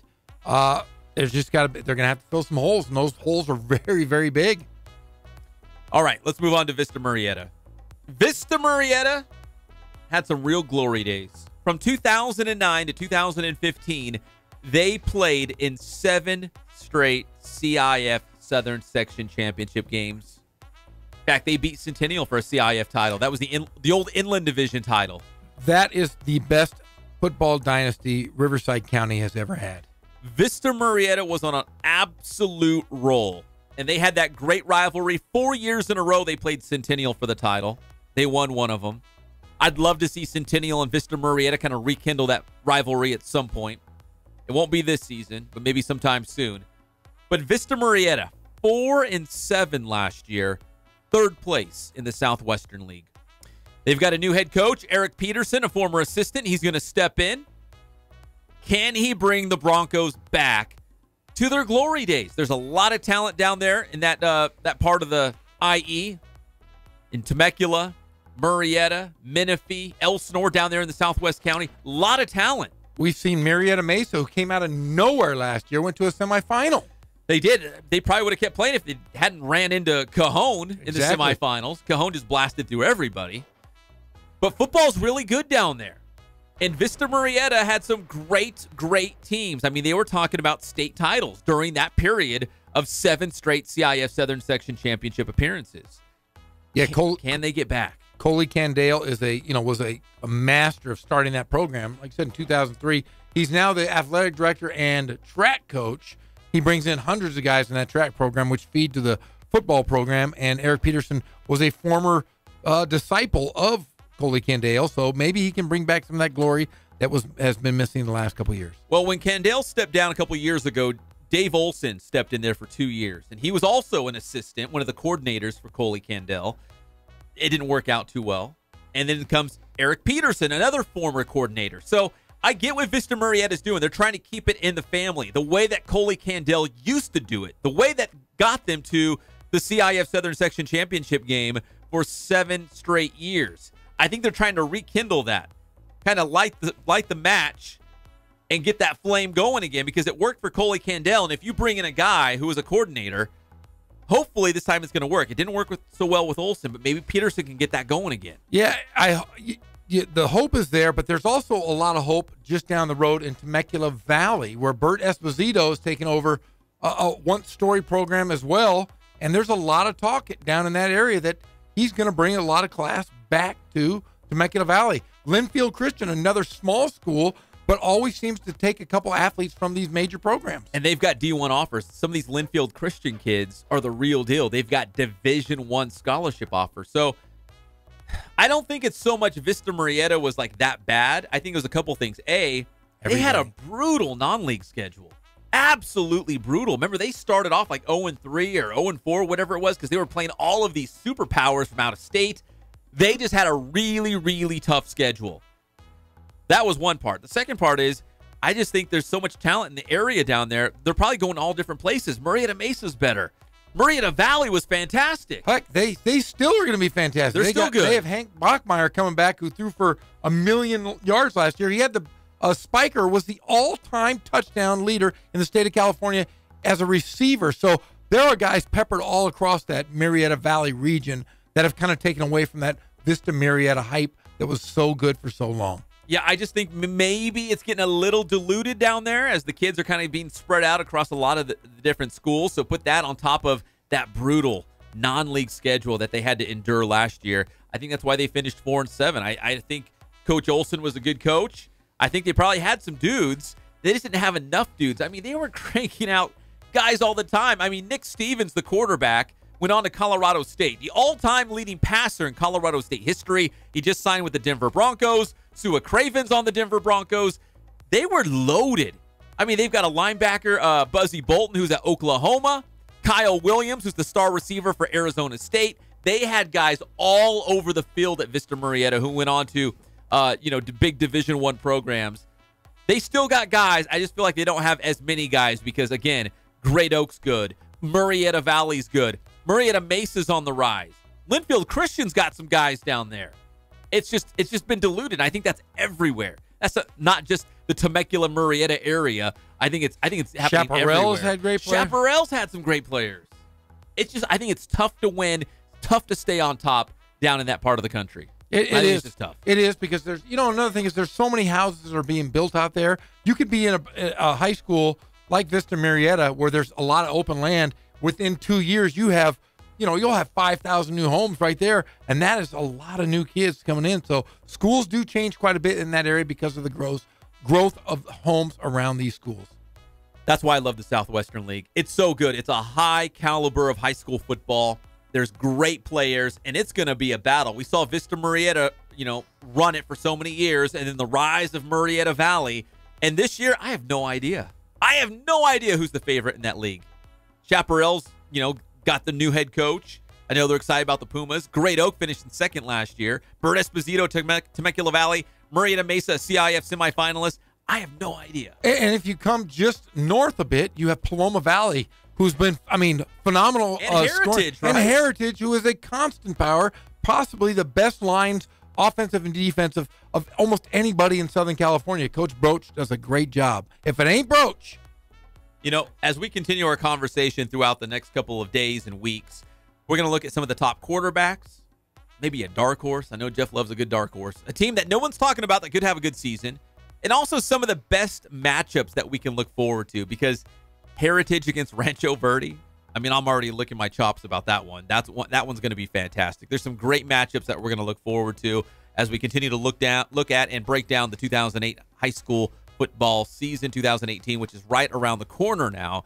Week 0 again, August 17th. So if you have a week 0 game, your scrimmage would be on August 10th or maybe August 9th, maybe a Thursday night, because I know coaches like to space it out so they can go out and scout the team that's going to play in week 0, which is a smart, savvy move. All right, we come back here on the Inland Sports Show. We will continue to talk football. Johnny Manziel had his first CFL game, but he didn't play. What? And Tom Brady is retiring? Is this the beginning of the end? Oh, he's retiring. Not this year. Oh. He will at some point. The end is near, and he said it himself, but I don't think it's news. I think it's fake news. We'll talk about that as well. We'll be back. This is your favorite show. It's so good to be here on a Monday. It's the Inland Sports Show on Fox Sports IE, 1350 AM. A potential scandal with the Buffalo PD surfaced today when the mayor demanded that the chip. What the mayor demanded that the chip. So I seem to have something stuck in my. Somebody get him some water, please. Inland Empire sports fans turn to the Inland Sports Show. So you talk through the radio? On Fox Sports IE 1350 for breaking news, exclusive interviews, and big-name guests in the IE. Introduce.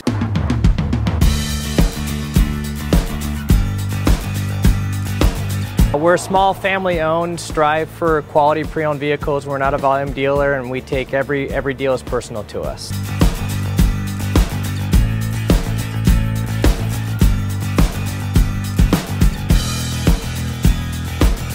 We're a low-stress environment. We're not a pressure sales house. If you want to shop us, you're more than welcome to shop us. We have, like I said, great rates, competitive financing, a lot of one-owner, clean Carfax, clean title vehicles. As you see, we have Carfax everywhere. That's most important to us, to educate our customers before they make a purchase.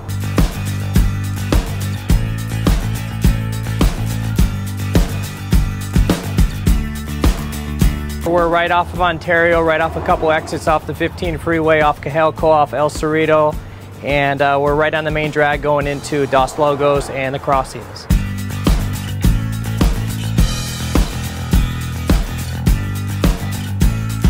We have great financing, we have great lenders that we're using. We do buy, sell, trade, cash for your car. Whatever we need to do to help accommodate the customer, that's what we're here for.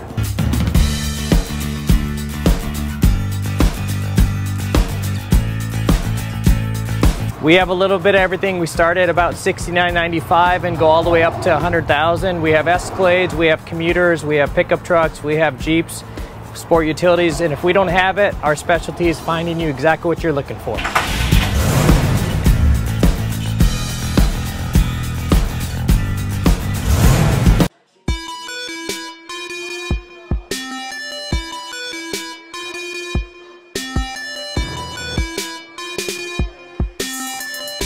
I played once upon a time at Centennial High School. I was actually on the first ever CIF championship team back in 2000, and then my senior year we won it again.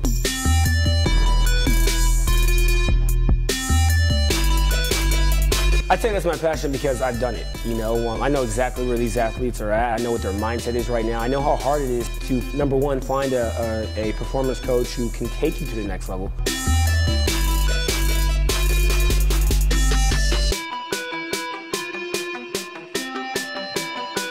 What sets us apart has to be, you know, how we work with our athletes and what we know.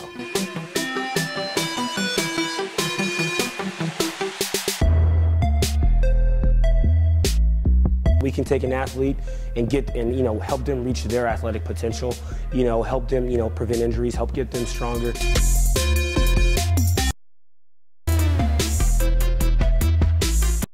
When an athlete steps into this gym, I know exactly where they're at.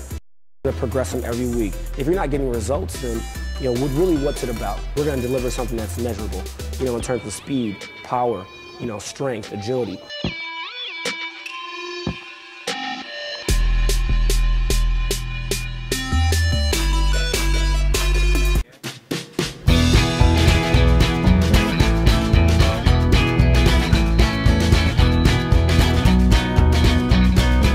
Thank God, first of all. I thank the great people that I've got around me that help support me, the people that work for me. As I started, if it wasn't for the people around me, we probably wouldn't be here right now, but I've got a great staff.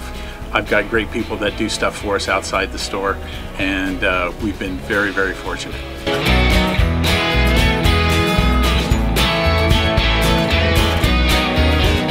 Our service is impeccable, and we just keep trying to get better every year.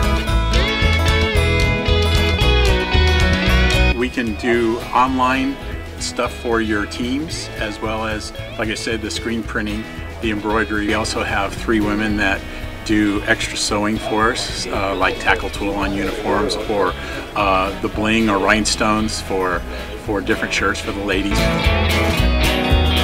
That's why we have certain racks just for certain schools, and the fun about that is that it turns into other schools that may come in here that aren't as close, that we can do stuff for them as well. We've had very, very good customers throughout the years, and it's just been a blast.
Welcome back to the Inland Sports Show on Fox Sports IE 1350 AM. I hope everyone's doing great out there on this Monday. It's a great sports Monday. Whoever said, like, oh, man, the summer, it's so slow, there's not much going on. Man, dig deep. All this NBA stuff, Jeff. Kawhi Leonard, LeBron James. I'm telling you right now, the basketball in Southern California has been through the doldrums. Don't you agree? The doldrums. We'll call it the dark ages. The dark ages. It was really bad. It's been years since the Lakers have been good. I think probably since before you even came here. So you never saw the frenzied love for the Los Angeles Lakers. You know what? You want a true story? Yes.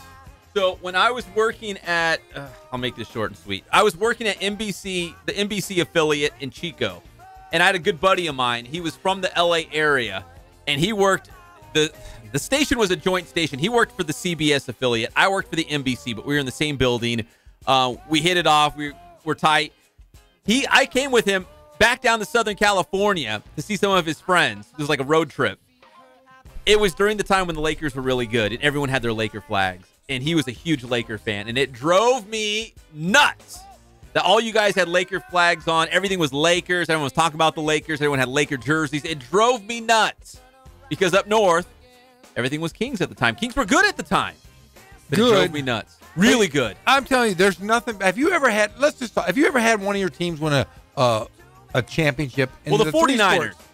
I like the 49ers when they were really good. The Joe Montana into Steve Young era. Like, I was with the, yeah. So, yeah.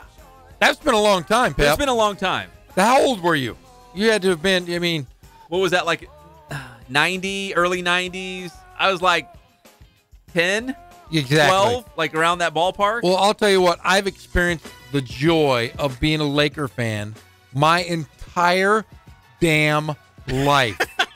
and these last few years, or last several years, have been rotten. And I will say this, the best part about going into the Laker season was the summers before, because there was always, the guys work out in Los Angeles. The hype starts in the summer. The doldrums, the darkness of summer, the dog days. If we get a good Laker team, LeBron James, who I hate, I'm not gonna lie, I hate LeBron James. But if he's the Laker, I will open him with open arms. I will welcome him with open arms.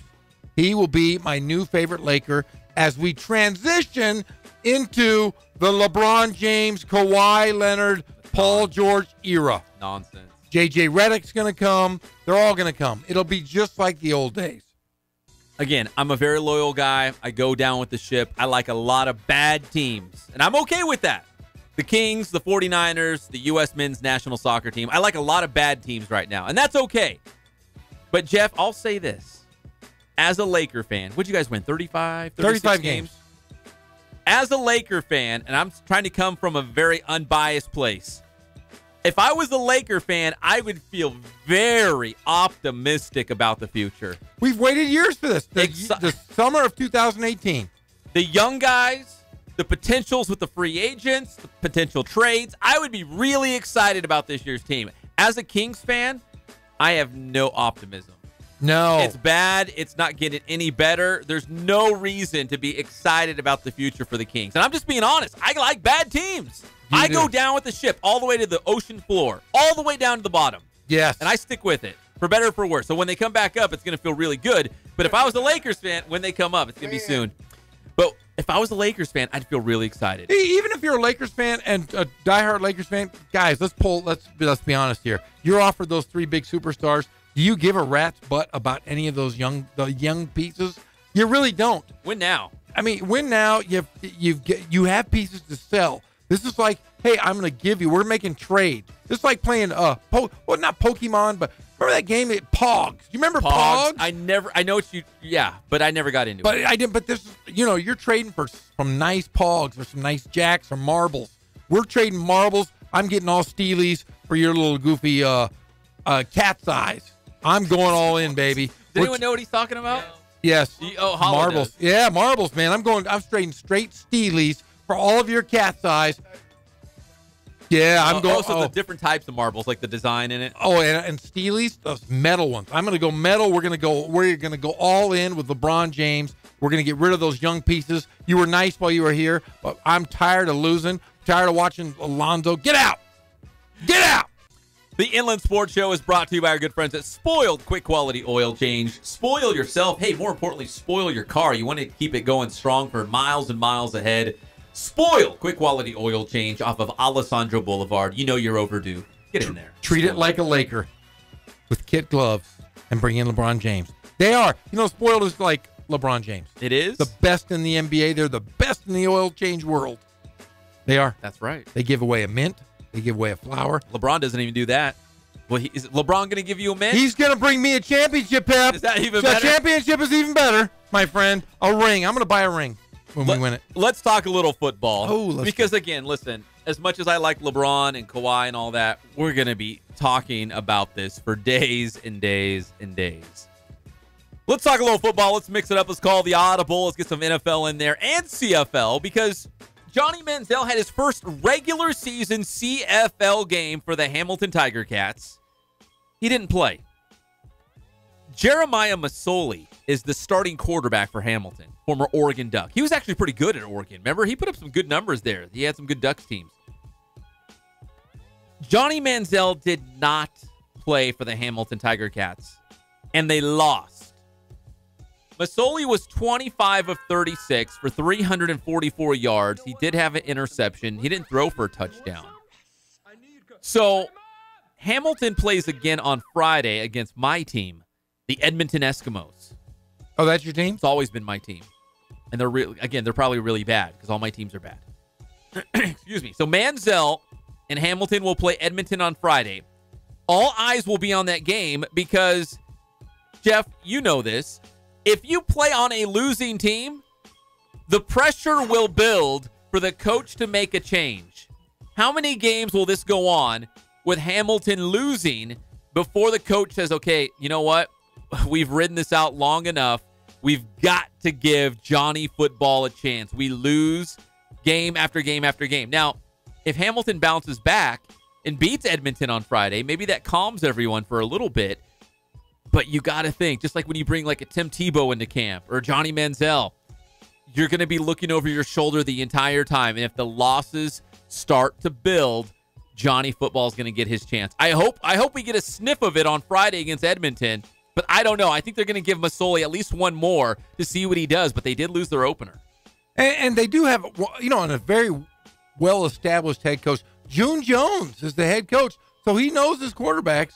But like you said, if they keep losing, we have a shot to see the former Heisman Trophy winner, probably the most dynamic college football player to ever play. He might get a shot to come back, which would be great. Even if it's at the CFL, like to see baby steps. Doug Flutie did it. He could do it as well. Both little guys in stature, big arms. Hey, Kono, can you do me a favor? Can you find out if Johnny Manziel's jersey is like a hot seller in Canada? Because I'd imagine, listen, they did not bring him up to the CFL, to the Hamilton Tiger Cats, to just sit on the bench. Like, I don't know what kind of agreement they said behind closed doors, and hopefully it was something as simple as, hey, Johnny, best player wins, or best player plays. So if you come into camp, if you can beat out Jeremiah Masoli, if we put you in a game and you light it up, we want the best player to play. That's all you can really ask for. I hope that was the conversation because, again, if this continues to build, if they lose again, it's really going to start that drum's going to be beating really loud to get Johnny football, at least some action to see what you've got. And like I did say, June Jones, he's known for coaching quarterbacks. Remember, he was the head coach of the Detroit Lions, the Atlanta Falcons. He was the quarterbacks coach for the Oilers. He was the offensive coordinator for the Ottawa Rough Riders. The University of Hawaii, he was the head coach. Houston Gamblers of the USFL. And he's been a head football coach or a quarterbacks or offensive coordinator his entire career. He knows the game of football. He knows players, and he's the perfect coach really to groom him. Yeah, you would think that would be a good spot for Johnny football. I'm surprised, and I don't know if it was a money thing. I'm surprised more CFL teams did not come after him. And maybe they did behind closed doors, and Hamilton was able to offer him more. Like, I don't know what the situation was, but maybe that was the best fit for him with an offensive guru like June Jones up there with the Hamilton Tiger Cats. Yeah, older guy. Remember, he was also the San Diego Chargers interim coach back in the late 90s. So he's had success with great quarterbacks. So Hamilton against the Edmonton Eskimos coming up on Friday. Will we see Johnny football for the first time in a regular postseason game in the CFL. I say if Hamilton loses again, it will be sooner than later before we see Johnny Football in a real game. I want them to turn him loose. Wind him up and turn him loose. Let's see what you got with Johnny Football up there in the CFL. Yeah, you got a lot more field to work from. Bigger field, yeah. And really, honestly, who has been better in the last 20 years of college football? Most dynamic? Was he the most dynamic player you've seen in the last 20 years? Yeah. I mean, he was electric. He was fun. Whenever Texas A&M played, they were definitely like in the highlights that night when you're watching TV. Like, he made it fun. He was dynamic. We talked about this. He changed the landscape of Texas A&M football. Texas A&M football is a juggernaut if you're a staunch football fan. But remember, they added a layer to the stadium because of the money that Johnny Manziel generated for the Texas A&M program. He brought in luxury People suites, wanted to watch him, and it paid off because of the money they made. They've already gone through one head coach. Now they have who's the coach there now? It's the guy from Florida, Jimbo Fisher, right? Is it Jimbo Fisher? I believe so. Because Kevin Sumlin is at Arizona. Yes. Yeah, they all move around so I think Jimbo Fisher came from Florida State to be the head coach at Texas A&M. Well, if you're a casual CFL fan, if they said, hey, Jeremiah Masoli's playing, you'd be like, who is that? But if you say Johnny Football's playing, people are going to watch. You're going to buy a ticket. You're going to buy a jersey. You're going to go to the game. You're going to watch it on TV. The TV rights are going to go through the roof. So many different reasons why Johnny Manziel's a hit. Did you find anything, Kono? Nothing yet. They're selling them at Ross for $8.99. They got the special clearance orange sticker. No, I bet you it's a hot ticket. We'll keep looking that up. When we come back, we'll talk more football for you and a recap from the U.S. Open because Jeff says all those golfers are crybabies. He needs it to stop. We'll be back. It's the Inland Sports Show on Fox Sports IE 1350 AM.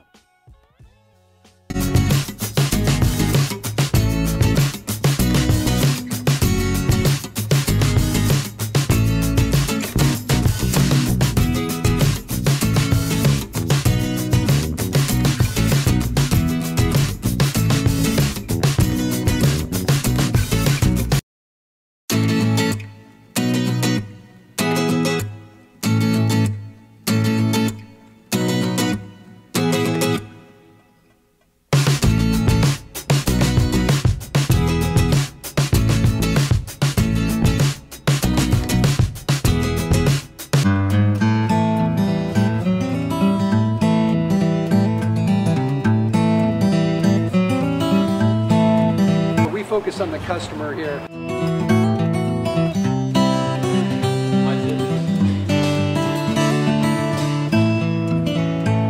Believe it or not, that is the biggest thing for customers on an oil change. They just want the convenience of coming in, driving in, getting it done, and driving out.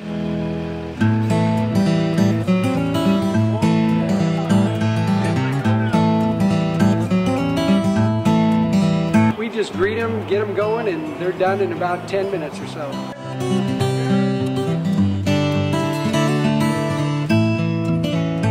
We don't push any sales on them. We do the oil change, and I think that's what sets us apart is our customer service. Vacuumed and cleaned your windshield for you as well. Everything's looking pretty good. Come into us one time, believe me, we'll spoil you and you'll be ready to come back the next time.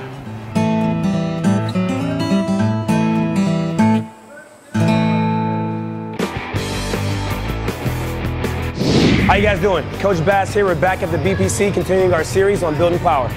Today we're going to demonstrate a speed squat, and there's three aspects of this.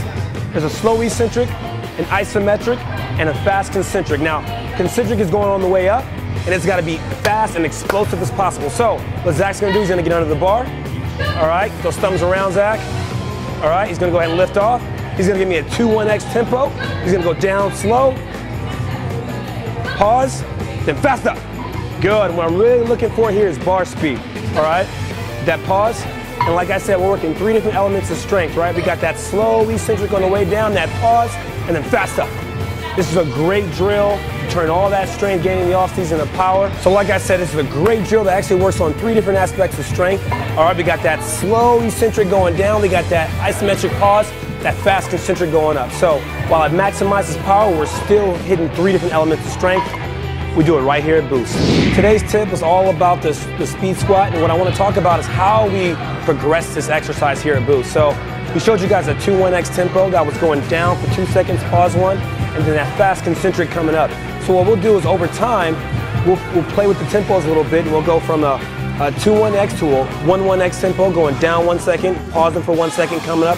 Or we'll go with an X1-X tempo with a quick eccentric, isometric contraction, and then we'll come up with the fast concentric. So a lot of different ways that we like to progress our athletes. Building strong and powerful athletes is what we do right here at Boost. Grind hard, stay solid.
For life.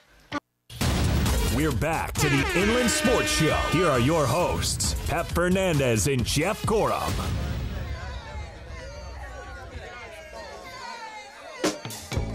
We are back on the Inland Sports Show on Fox Sports IE, 1350 AM. We're here every single weekday, 3 to 6 p.m.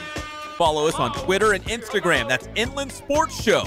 And we're brought to you by Ken's Sporting Goods. More than 40 years in the Inland Empire, bringing you all of your sporting gear needs. And they can do Letterman's jackets. So if you're a big baller on campus. Big baller? And you want a Letterman's jacket. I never got one. Did you have one, Jeff? Yes, I did. Do you know where it's at? Do you still have it? Like a Ramona Rams one somewhere? It's a bad story. It's a bad story. I don't even want to talk about it. You can't talk about it? No. I was married previously. Ex-wife threw it away. She threw it away? Yep, she threw it away. All those memories, being a star. Listen, there is not a bigger star outside of Kawhi Leonard. Oh, yeah. From Riverside than Jeff Gorham. Oh, yeah, in my own mind. Wait, did she throw it away or give it to charity? No, she threw it away. She was a jerk. But you know what you could do? What? Can I have it remade? You can go to Ken's Sporting Goods and you can relive that magic and have a new Letterman's jacket made just for you at Ken's Sporting Goods. I'm going to do it. I'm going to relive those high school dreams. They would dreams. do it for you. I'm going to be skinny again. I have a bone to pick with you, Pep. You do? Yeah. KenSportingGoods.com. Yeah, I do. I'm sorry about Ken's there, but Ken's, you're wonderful. But you took a picture of me standing with Chip Kelly. Yeah, I was really excited because here we're at the U of R football camp, and I told Jeff, I'm like, listen, you don't just walk up to Chip Kelly and start talking to him. Sure you do. So what did Jeff do? He walked right up to Chip Kelly and started talking to him. We were having a good old time, so I thought if Jeff's going to do that, I'm going to capture the moment. I shot video. You want the video? No, I don't. I gave you a picture, but there's video too. Honestly, if you can find a more flattering picture of me. No. Oh, man, I'll tell you what. I was feeling good because I have lost about 10 pounds. Yeah. And I was like, man, I feel good. It was a good picture, you and Chip Kelly. It was cool, but I can't put it on my wall at home. Because I'm a big fat oaf. I looked horrible. Honest to goodness, I've been feeling so bad. I almost cried when I saw that. I was over at Cal Baptist. Yeah. I was checking out the high school games this weekend. Great camp at CBU. Great team camp. I was watching Centennial and Poly battling it out. Big dogs. And then all of a sudden I look up and I see this picture you sent out. And I said, you and Chip, man. Me and Chip Kelly. Oh, who's that? Oh, who's that? That's Chip Kelly. Who's that big, fat SOB standing with Chip Kelly? Oh, crap, it's me. I was so disappointed because I look at myself in the mirror and I don't seem that fat. But my legs still look good. I'm disappointed. I'm so sad. I'm going to eat water from now on. Just water. Just water? Water only. water 24/7. Ah, man. See, I feel bad because I thought I was doing you a favor. I saw you talking to Chip Kelly. I used my quick Spidey senses. It was, and I wanted to capture it. I turned the video camera on like that. I zoomed in, and boom, I got it. No. None. No. But we got Chip Kelly. So you got fat Jeff. You know, back then I was fit Jeff, and I was somewhat attractive. And there was no photos. I'm really none. No iPhones, no cameras. No, but guys, man, I'm just going to tell you right now, I cried a little bit. I did. I cried. I shed a tear in Cal Baptist, beautiful arena, and I was like, man, and honestly, and then Connor, my son, goes, hey, let's go get a milkshake, Dad. You're like, no, I can't. No, I didn't either, and I wanted you're like, you're right, let's go get one extra large. Yeah. I did. Oh, that's a rough memory. Could you go? Huh? I had lots of patches, yeah. Could you? Because I played baseball. We won a league championship in baseball. I won basketball's league championship 3 years. Could you go back to Ramona High School and our dear friend John Tibbles, the athletic director? Yeah, he hates me. Can we recreate those patches? Can we get a couple basketball patches, a baseball patch, whatever else you did? No, because I was a complete jackass in high school. So when I walk on Ramona's campus, I'm always so proud. But apparently I was just a big jerk. So every time no one welcomes me with open arms like Creed. No, they don't. They just go, it's Jeff, whatever. So you're telling me you lost your Letterman's jacket? Oh no, I didn't lose it. It was thrown out. It was thrown out into a big pile. So your probably burned. So we just found out in the last 2 minutes, your ex-wife threw out your Letterman's jacket, and you cried at CBU after seeing a picture of you and Chip Kelly. Is this what we just found out? Yes, I want that burned. I wanted that to go on the Wall of Fame in the garage. Because when I have you over, you're going to see my Wall of Fame. I got it. Let's crop it so it's just like shoulders up. It's just you and Chip. He's like 5'6". You're just going to get a picture of my head. He is shorter than I thought. He is a little. I think I was taller than him. A little bit, but I am going to make it up because, like I said, I think I'm going to be in Vegas with Chip Kelly later on this summer on a weekend. I'm going to Only this stuff happens. I'm going to trim the fat. But I still have some time. I'm just not going to eat a damn thing. Summer pool body, right? Summer pool body. Then when I see Chip again, I'll say, Chip, I'm going to show you this picture that they took. Can we redo this? And I'm going to get a different one. That's my whole goal in life. That's my lot in life right now is to get a picture. How many weeks are we looking at? Hydroxy. I don't want to be like bouncing all over the place. What are we talking about? Like water. 6 weeks? Just water. Yeah, it'll be 6 weeks. I know he said it's going to. It's just whenever my buddy flies out, and I know it's during the break when they have like a 3-day break with football. Listen, I'm all supportive. Whatever you want to do. The only problem I have with this all, because obviously the best interest of the show is always what I put at the forefront. Yes. If you're going to just eat water for a couple weeks, you are going to salad and water. You are going to be nasty, angry, irritable Jeff. Yeah. Right? I'm that way. I've been that way recently. You've been that way anyways. Remember, I was very solid, very calm, but I've been mad lately. I've been an angry guy. I don't know what's going on. This is only going to be worse. Yeah, because I have dieted a bit, even though I have a giant Coke sitting next to me. Yeah, I didn't get the burrito like I normally do. I just got the Coke, and I looked to smell the burrito. But yeah. You were smelling for it? Yeah, but I'm telling you, Pep, you really made me cry. And everybody that looks at me now, I always felt like good about myself. I thought, you know what, you and Chip Kelly, I'm going to capture this moment. I'm glad you captured it to make me feel. Mean you cry. No. Oh yeah, rough picture. So yeah, and I it's on Twitter. Follow Inland. I'm colorblind, and I always assume grapes are blue. I was wearing a blue shirt. Are they not blue? No, grapes? They're purple. Aren't they purple? Yeah, they're purple. I look like a big grape, though. I look like a grape. Does it look purple? I look like is Grimace purple though? What is blue? Is I don't know. I look like I ate. Grover's blue. Barney's purple. Barney's purple. Yeah. I just look like a big Smurf. Just a big fat Smurf. Fat Smurf. Oh yeah, I was a fat Smurf. I'm fatty. Fatty the Smurf. Fatty. It was embarrassing, man. I got to go on a diet because I used to be fit. Yeah, shut up. I did. Really? At your prime, how much did you weigh? When I played, your playing weight, 220. Playing weight, 60 pounds less than what I am now. That's 220. I'm 280. And golden locks, flowing hair, look like Thor. And look like Thor. Now, hold on. Let's slow down a little bit. Now I look like Thorn. His ugly fat brother. No, I mean I was a fit guy. I mean I was no fat at all. I was skinny as skin and bones. Now I'm fat. No, I'm just gonna go. Like your metabolism is so good. Yeah. Now I can't walk hardly. It's just it's because I'm fat. All right, that was my sadness. All right, let's talk about good things. I don't know. This is kind of fun. It's not fun. It's not fun at all. Chip Kelly and I were having a nice conversation. The only thing I could think of is he was looking at my belly. Don't what the hell's wrong with Jeff? I'm friends with it. He's friends with my best friend. No way. Get out of here. I think my exact words to Kono, because Kono was out there too. I think my exact words to Kono when you were walking up to him was like, you know what? If I saw Jeff walking up to me and I didn't know him, I'd be like, what does this guy want? Big, big crazy guy, wild-eyed Jeff. I didn't look wild. I had a nice blue shirt on. I mean, you're 6'8", you're a large man. You go stomping over there in the middle of practice. I'd be like, what is this guy? Well, you're not going to say no to me. No. Who's going to say no to this guy? I'm an offensive lineman. I thought you were an offensive No. coordinator. The first thing he looked at, and he goes, "Hey, you got any eligibility? Do you, big guy?" Did he say that? No, we didn't say that, but I did. But I do look like an offensive lineman. Yeah. I bet I can still play. So after you saw Chip Kelly, what'd you do? I went and ate because I was feeling good about myself. I went and ate. You just met Chip Kelly. Yeah, I did, and then I went to a shoe store, looked at some Air Jordans, and this whole conversation of Jeff being fat just pretty much chewed up this whole episode, this whole segment. I'm sorry. No pun intended. He chewed it up. But hey, guess where I'm going after this? I'm going to Costco. Guess what they have there? Food. A lot of food. Samples. In bulk. I'm gonna eat my dinner there tonight. Real quick, Tom Brady turns 41. He said the end is sooner than later, but my take is, who cares? Of course the end is sooner than later. He's 41 years old, or he's going to be 41. He's only 6 years younger than me, yeah, he looks like that? He looks great. Cheezo like Pizzo. Like he was, chiseled on Mount Olympus, you know? Dude, I got a hot, happy wife. What the hell's wrong with me? Yeah. Damn you, Tom Brady. And Giselle said he's got 2 more years.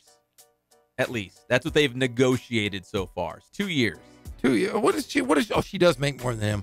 So yeah, he doesn't have to work. He doesn't. Does it for the love of the game. Yeah, whatever. So, Jeff, there's hope for you. Tom Brady's going to turn 41, and he looks like a... I am seriously... Can I tell you right now, I'm contemplating going in for surgery. You are? Yeah. I want that stomach staple. I want to eat a peanut for dinner, and that'll be my dinner. I'm going to lose weight somehow, some way. I can't run. I can't do anything else. But I'm thinking I might have to go under the knife. Is that cheating? I might get butt implants and pectoral implants. That's cheating. Just to make me look that really part's cool. Cheating. No, I'm thinking about it. I'm going to go gastric bypass. Like a big booty. No, I'm not going Jorge. Like big old booty. Wait a second. Carla is the one that said maybe your butt should be a little bigger. She said that? Maybe. And then she said, well. So but see, doctors are very savvy. They can take the fat out of your belly, put it right into your buttocks. Then I would have the fattest ass in the world. Kim Kardashian. Jeff Gorham, Kim Kardashian. What do they have in common? Same size butt. Big old booties. Big old butt. When we come back, we've got your Dodgers lineup for tonight against the Cubs. In fact, they're already underway. We'll have your update. And again, we got to get to the U.S. Open. We got to mention real quick our take over the weekend. It was rough out there at Shinnecock Hills. We'll be back. It's the Inland Sports Show on Fox Sports IE, 1350 AM.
Fernandez and Jeff Corum.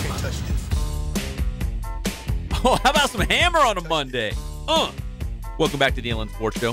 Fox Sports IE 1350 AM, the local sports leader.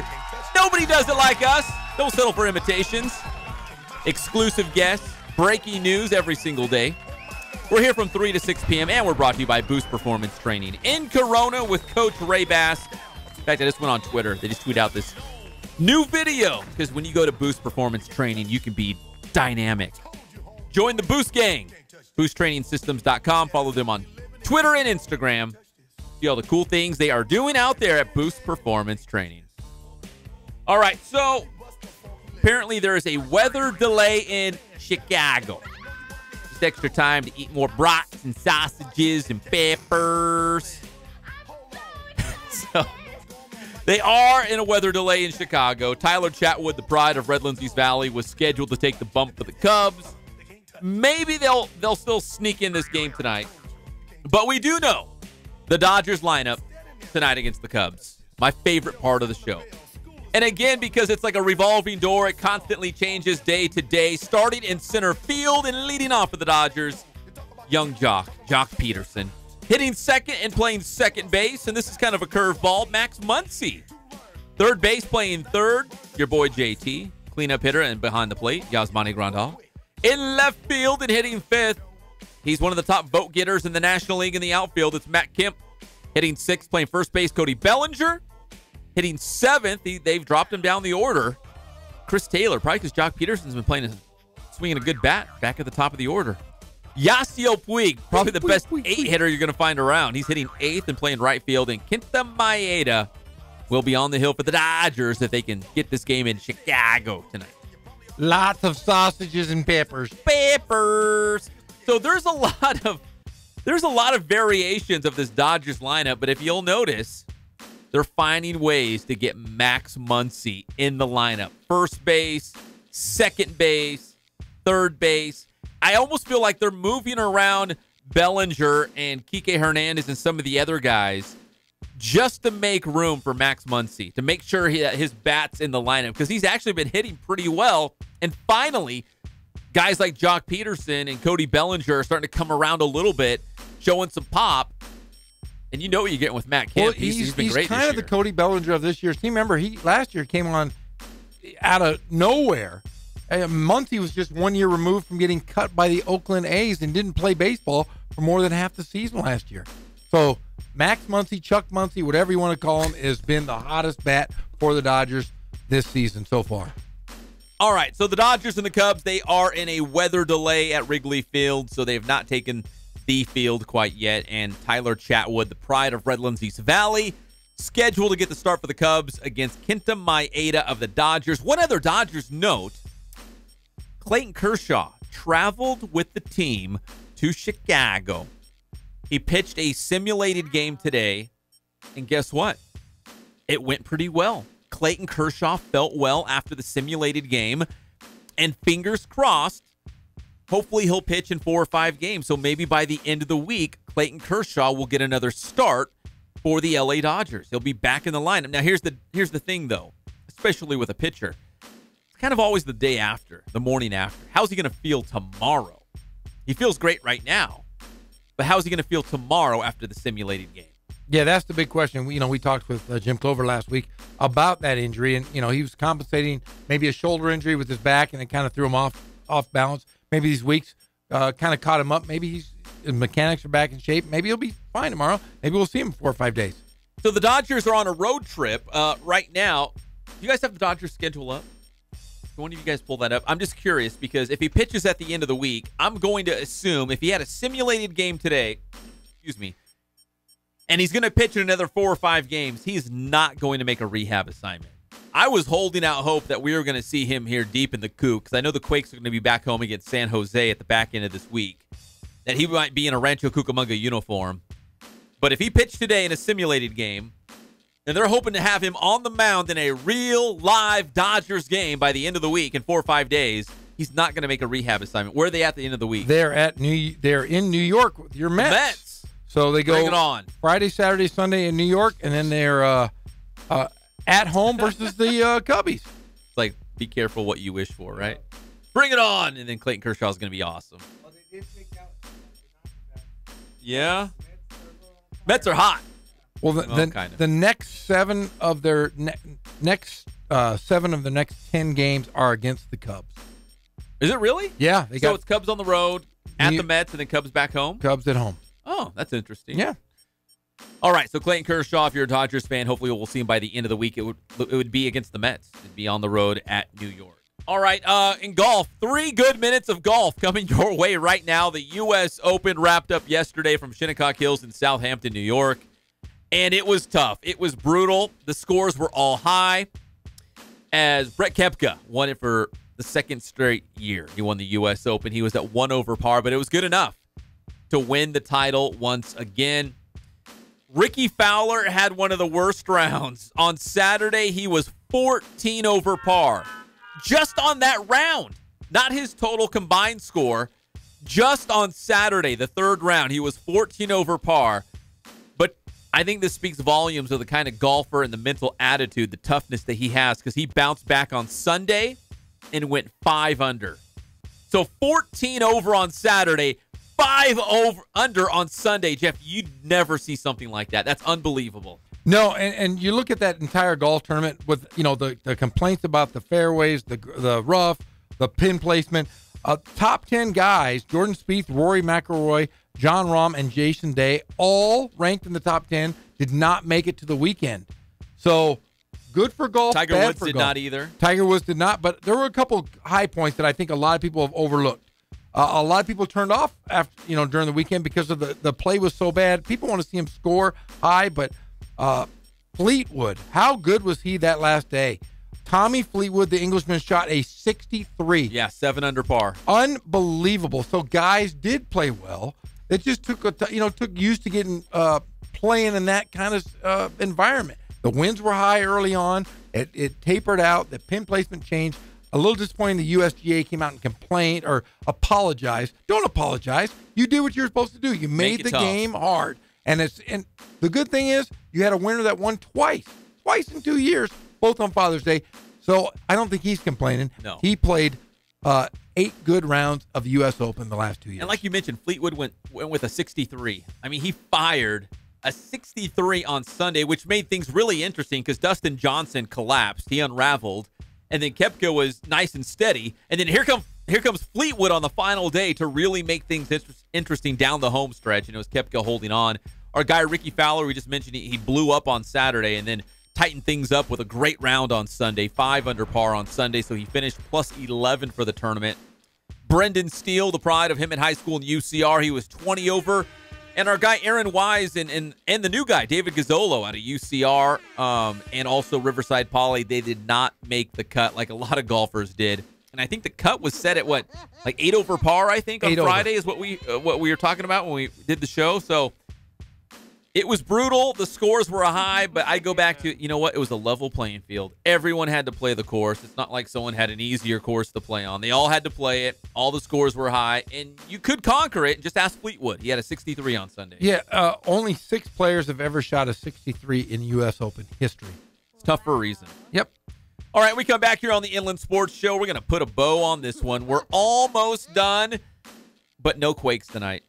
Breaks my heart. I don't know what I'm going to do the next couple of nights. I have no idea what Greg Holla is going to do. What are you talking about? He's going to go crazy. He is? Yeah, he's going to become he's a bachelor, man. He's going to go out. He's going to be picking up chicks. We're going to see Greg all over the world. We might see him on TMZ. We'll be back. This is the Inland Sports Show on Fox Sports IE 1350 AM.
Fellas, you think we could listen to the radio or something? Now back to the Inland Sports Show. Here's Pep and Jeff. Oh, man, what a show. We're going to write books about this one day. We learned that. I look like a fat Smurf. Jeff's a fat Smurf, and his ex-wife threw out his Letterman's jacket. Yeah, evil. Hey, speaking of which, happy Father's Day. We didn't discuss this yesterday. Hey, you too. Happy Father's Day to you, Jeff, all the fathers out there. Also, you know what? A special shout-out to all the coaches as well, because a lot of those coaches are father figures to their players out there. So happy Father's Day. I hope everyone had a great, relaxing, fun Sunday. How was yours? It was nice. We sat around the pool. I woke up. The family gave me a beautiful collage picture of all three of my boys. Oh, that's a nice gift. What else did you get? Krispy Kreme donuts in bed. Krispy Kreme donuts in bed? Oh, yeah. It's my favorite, of course. As I just discussed my fatness. Yes. Big fat blue Smurf. I got Krispy Kremes. I got a dozen Krispy Kreme donuts. Oh, I was very happy. Bathing in glazed donuts. Yeah, I only had one. It was a glazed donut. No, you didn't. I did. My kids ate all the rest of them. And you did? Yeah, they did. But hey, it's for them. We sat around the pool, had a nice time. What did your family get you, Pep? My family got me a whoopee cushion. What? A whoopee cushion. Dead serious. I have no idea why. It was just, that was your gift? Was it wrapped? Maybe they think I like what whoopee cushions do. You like flatulence. Flatulence. Thank you, Jeff. That's a scientific term, right? They got me a whoopee cushion, but my brother-in-law, what's up, Matt? Matt broke my whoopee cushion. Why? He tried to fart on it too hard or something. Like I didn't know you farted on a whoopee cushion. You fart on them. That's how you really make it go like double explosion. So he broke your whoopee cushion? Yeah, it was like the second try. He blew it wide open. Now, was this wrapped? Was it a wrapped cushion? It was in a little baggie, like a little birthday bag with like tissue paper. I got that and this little magic trick. It looks like a straight pencil, and you move these things, and it looks like the pencil breaks, and you put it back together. Oh. Yeah, I might bring it in. Do you remember this one? I do remember that. You're not doing it right, but yeah, I remember that one. You gotta have good wrist action. Look, I'm bending this pencil, this pen. Woo, it's like Jeff rubber. is a magician, and we're brought to you by Catalano Motors in Corona off of Temescal Canyon Road. Buy, trade, finance, and right now, if you mention the Inland Sports Show, you get $500 off only at Catalano Motors in Corona off of Temescal Canyon Road. CatalanoCars.com. The Quakes are off tonight. We're in the All-Star break in the California League. Back in action on Thursday against San Jose. As for us, we'll see you tomorrow, 3 o'clock. It's your favorite show, the Inland Sports Show on Fox Sports IE, 1350 AM. Bye!